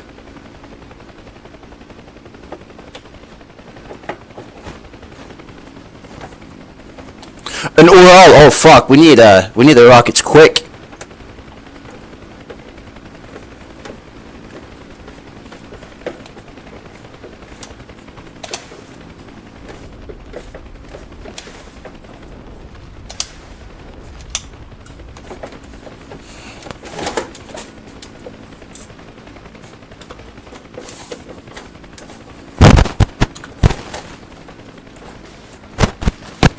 Nope. Nope, nope, nope. Get the fuck out of here. Is that it for rockets? I think it might be.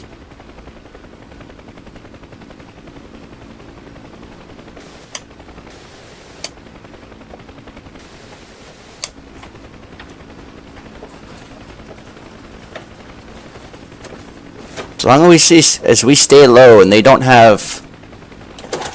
Oh, they're wait.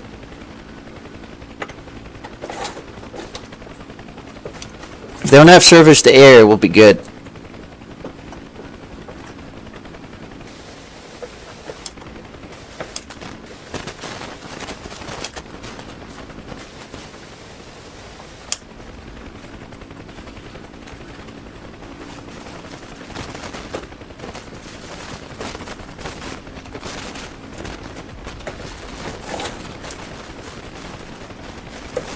Love it. We have to use the right pedal to come around because we're just that heavy, man.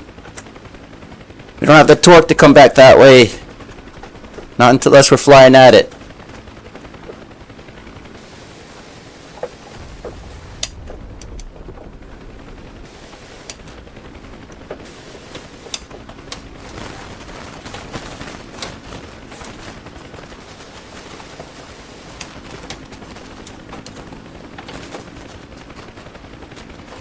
Couple T-55 still alive. That's fine. We broke past their front line.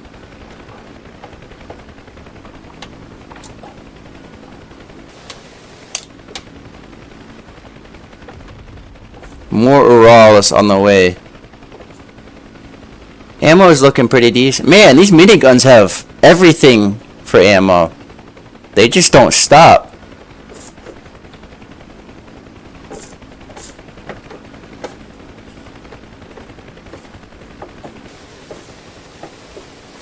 And trick a buddy taught me. You don't shoot the ground, or you don't shoot them, you try to aim for the ground ahead of them. And that usually does the trick. Right, because you'll get splashes off the ground that'll come up and hit them still, as well you're knocking up dust in their line of sight that obscures their vision. Oh, he's toast.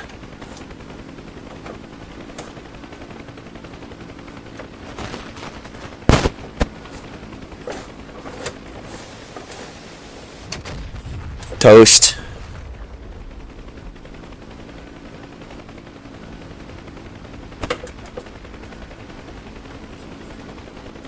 .98, they'll burn out.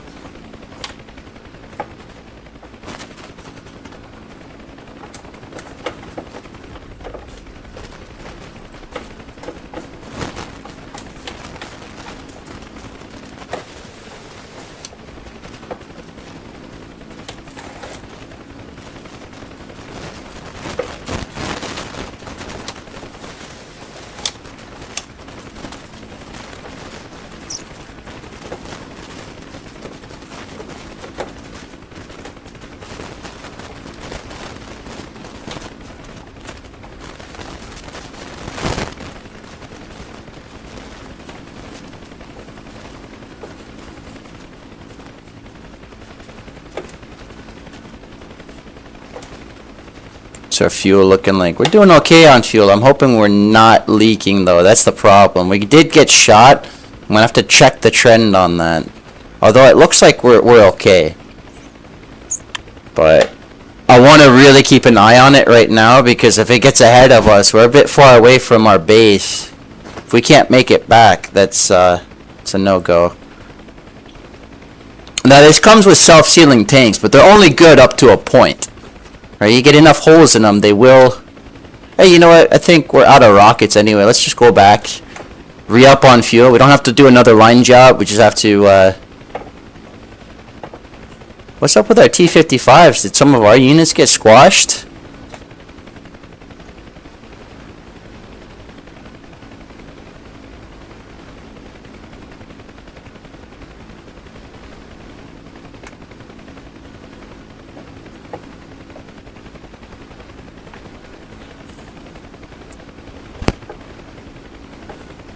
I saw that. What was that? Oh, it's the T-55s. I think they're disappearing behind the terrains. What's going on? I'm so low. Yeah, that's what's going on.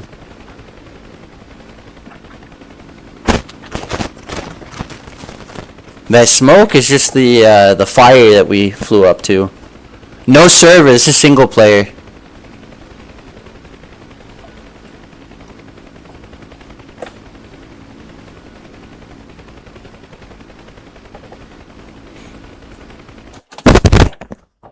Ugh. 12:25. I gotta get this woman over for brunch sooner rather than later. Let me see if she's written anything that I've missed.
I'm now confident that we're not going to get shot down.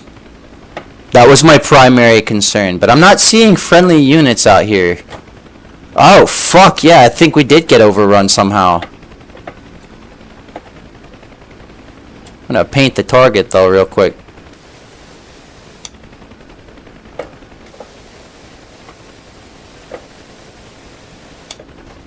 Gotta watch my speed. Not some of these rounds. Yeah, our boys did get overrun, didn't they?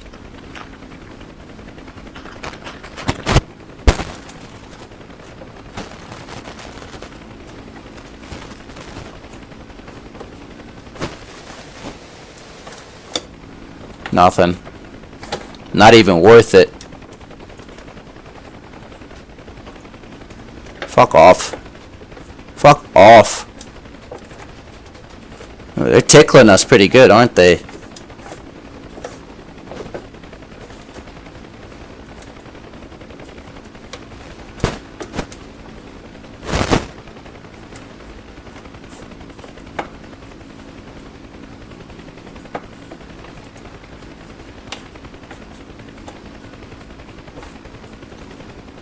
There's that gazelle. Why are you all the way over there?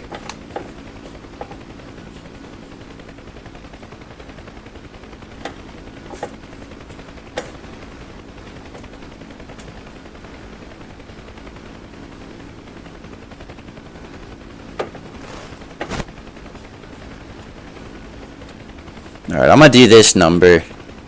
Co-pilot seat, straight and level.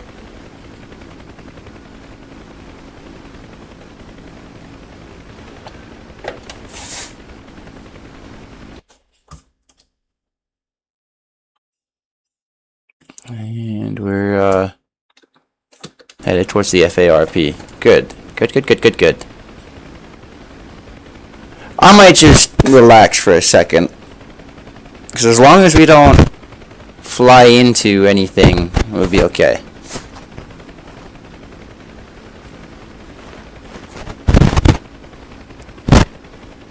You've been on the control. This is what's nice about tandem seats, is because you can let the other guy take over for a minute.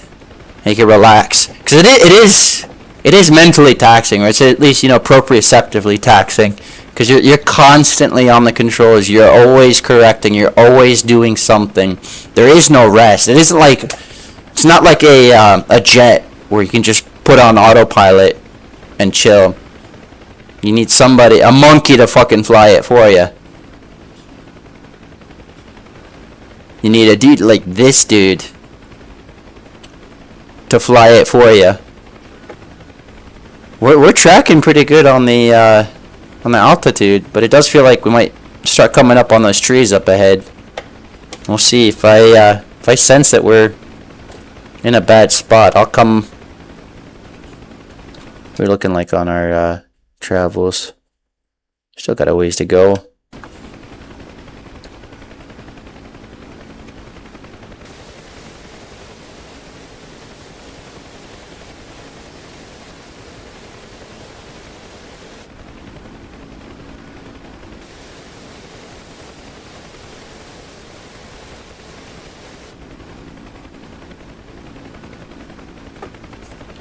I'm going to deviate a little bit. I'm going to take it to the left.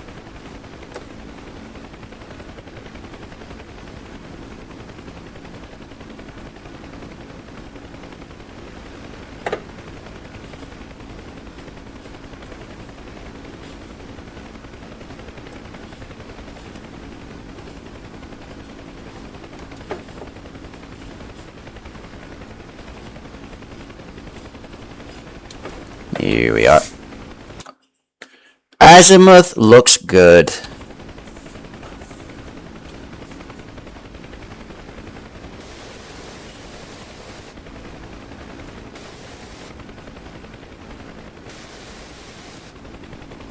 There's a little bit of a recoil effect. The guns do push the helicopter back some.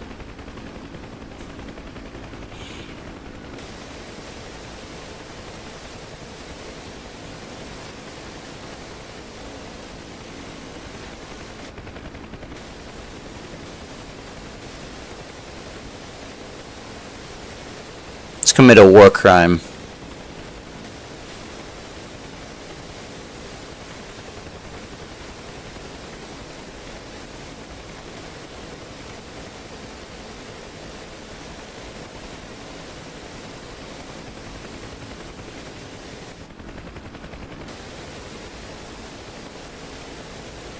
I'm just dumping all my ammo before I get back to base.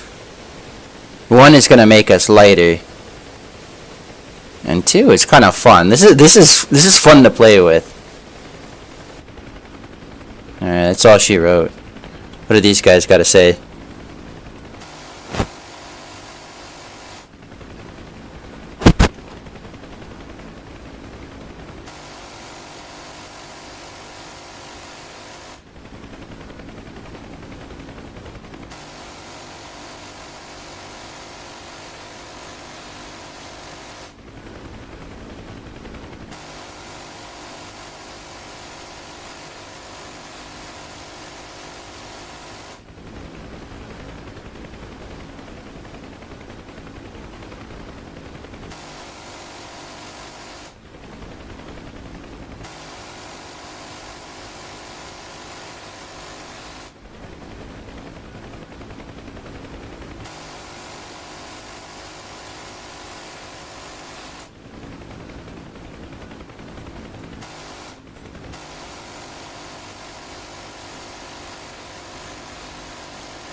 Those barrels are cooking, man. That reminds me, I'll do the other side. I was at the Big Sandy machine gun shoot, and the guy that brings an M134 to that thing did a 45-second burst while I was there. This is like 2012, I want to say. And by the end of it, you can see that dude's barrels down the end, like that range is like a quarter-mile long, and you can see his barrels from all the way on the other side. So you basically, the magazine capacity I have right here, he did a full dump on it.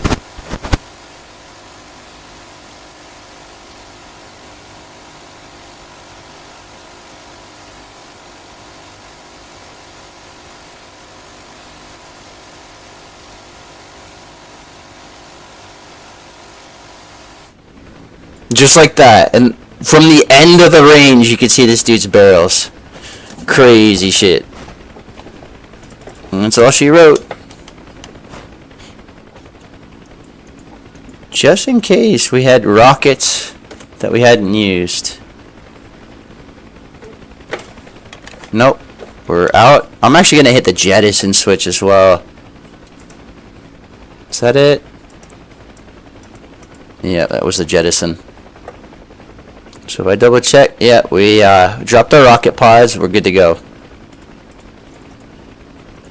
Let's save us, bring that to 0.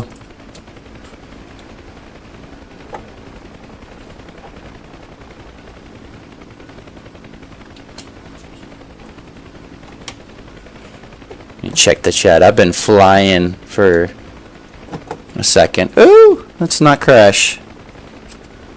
Chat is up.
So windsock's in.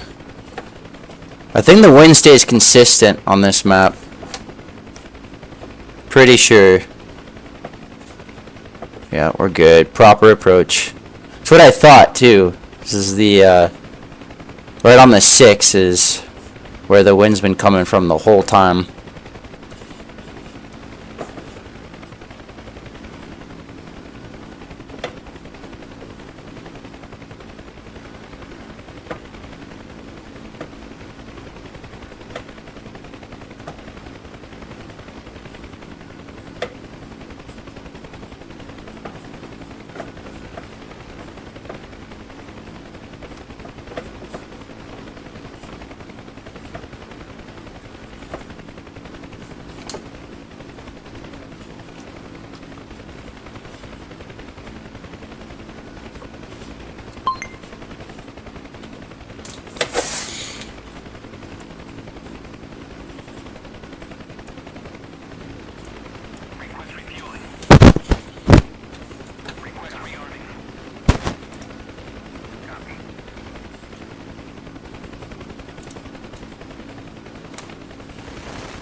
Alright, let me make sure metals refueling is complete.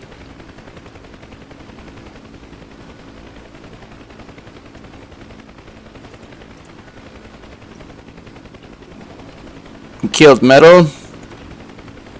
Grunge tried to kill the metal, but they failed as they were stricken down to the ground. Are we resupplied? We are resupplied.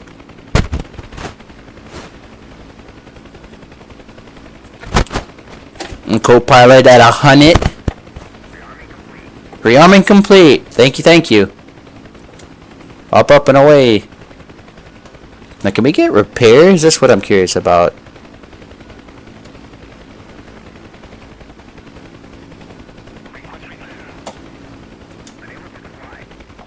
Oh, yep, shut down engines.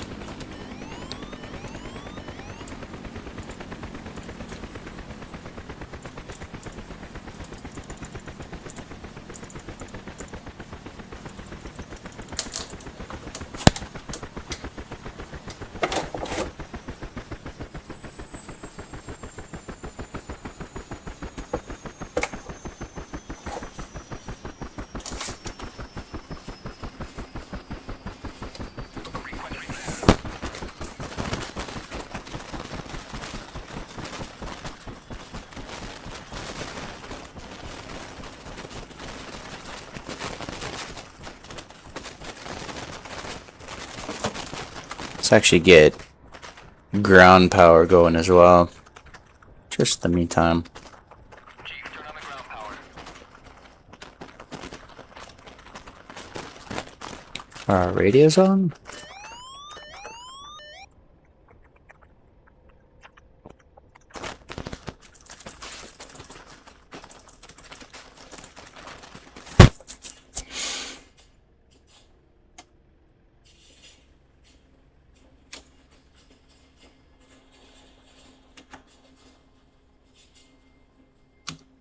Request repair. Unable to comply. What?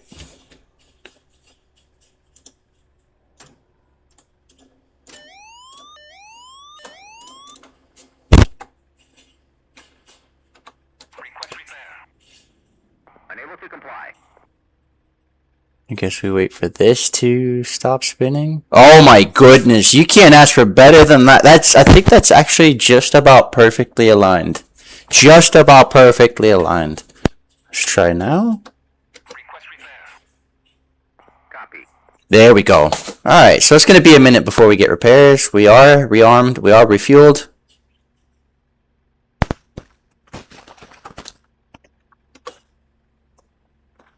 Chief, turn on the ground power. Copy. Stick keep. Power is now on.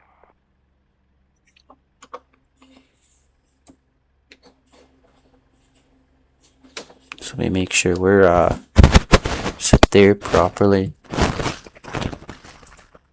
Central bus, teen by, main gen, battery, main gen. To the non-essential bus. AC phase, DC. Is that AC? Looks like AB. We do direct current because we're on ground power. No, we're on ground power.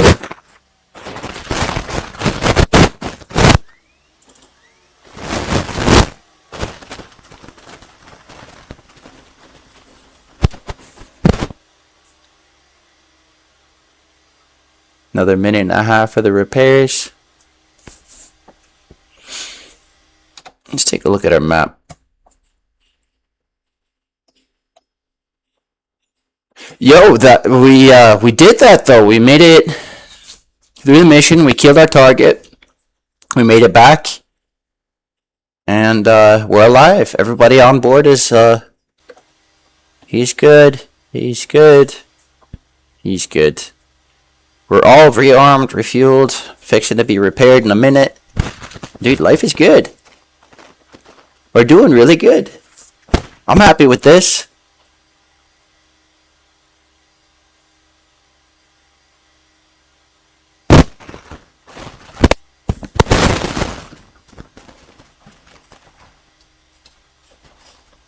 Yeah, whenever the temperature outside goes down, the relative humidity in my filament dryer goes way down. But when it gets hot and it rains, brother, I can't keep that shit below like 15, 17, 20% sometimes. Even at the max 70 degrees Celsius that it goes to.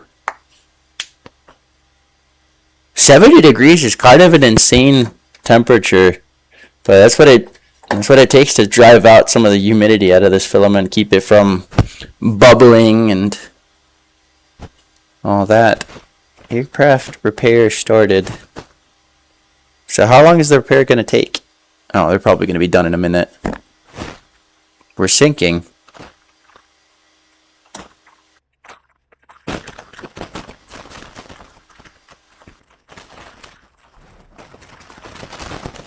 Aircraft repairs finished. Nice, nice, nice.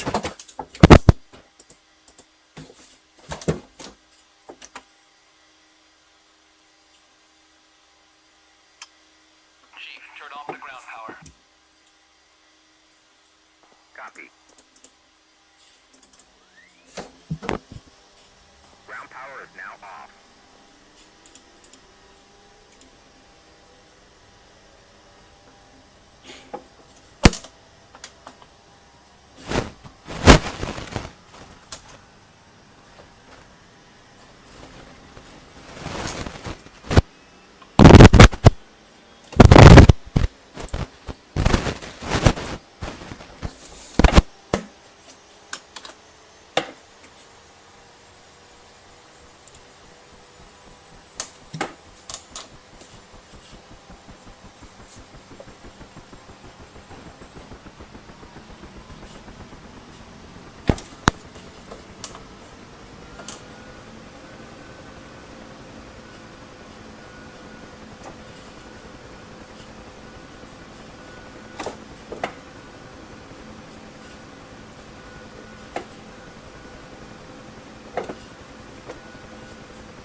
That was bad. Let's try that again.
I am hoping that I'll be able to squash these tanks with the rockets I've got.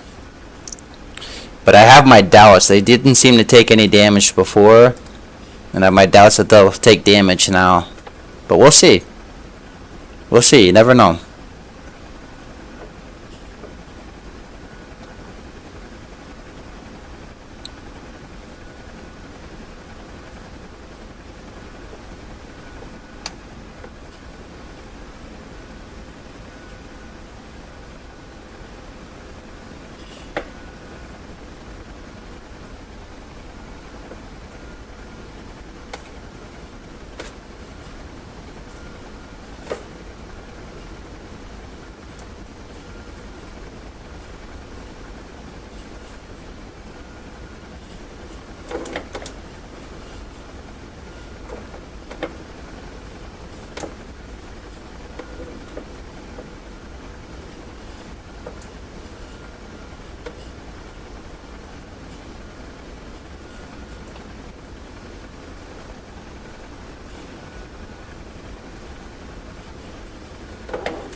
There they are.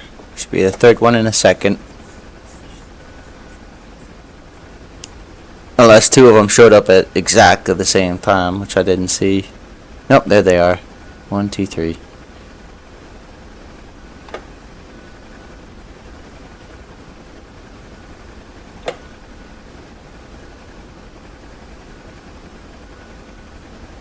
I might try to dive in from the top, because their machine guns can't shoot straight up. They're kind of, they're limited in their angles. Coming in low, though, they have the advantage there. Because they're a thinner profile, and they just have to aim well within their gimbal range. I want to put them right at the edge of what they can do if possible. I do this with helicopters, too, because attack helicopters, the guns on them tend to be on the bottom. They don't aim up so good, so if you can get above them, that's usually a best bet. But obviously flying high like that makes you a big target for surface-to-air shit, so. There's trade-offs to everything. You have to be more tactically aware than, shoot tank from top! It's like, well, what's around it? Tunguska will fuck your day up if you go high. Tunguskas, they have, their limitation is their guns can only aim down so much. They're optimized for anti-air. That's what they're good at. But like, these knuckleheads, I'm gonna try to get as high up above them as I can. We're not rockets.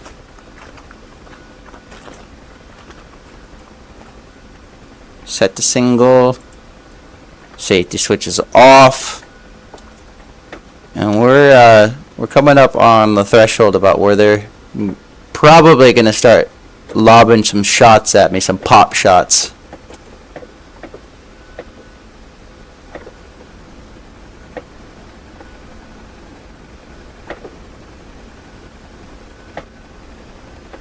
Too fast, huh? We have to be careful about mast bumping when we get that fast. Oh, we're really too fast. Is our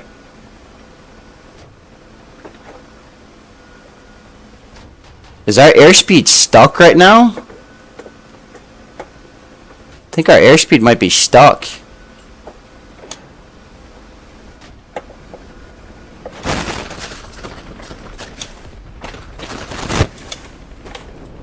Oh, yeah, it has to be really direct, doesn't it? No, he took our tail rotor. We're done. Yep. Say goodbye. Yeah, it was fun while it lasted. Unfortunately, yeah, we're not optimized to take out tanks. If I have to dive onto them like that, they can still mess me up like that. Bro, I don't know if he took my tail boom or my tail rotor. Doesn't matter. Like, once that's gone, I have very limited options if I'm not at speed. And especially with an underslung like that, it'd be ideal if we had an articulated rotor, because then we could potentially fly out. But with an underslung, the moment you unload the rotor, you're just having to put in such aggressive cyclic, you're basically guaranteed mast bumping.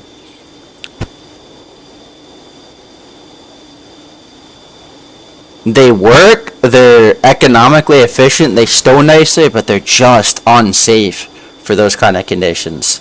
Right? There's a reason why most military helicopters are going to 3+ blade, fully articulated rotor heads. It just makes the most sense, because militaries would rather deal with ground resonance and potentially save the crew and the ship than deal with mast bumping and lose it all while it's in the air. Right, ground resonance, you might lose the ship but save the crew, but up in the air, you get mast bumping and that thing shears off, you're gonna need a miracle. You're gonna need a miracle or you're not gonna make it. Anyways, I'm gonna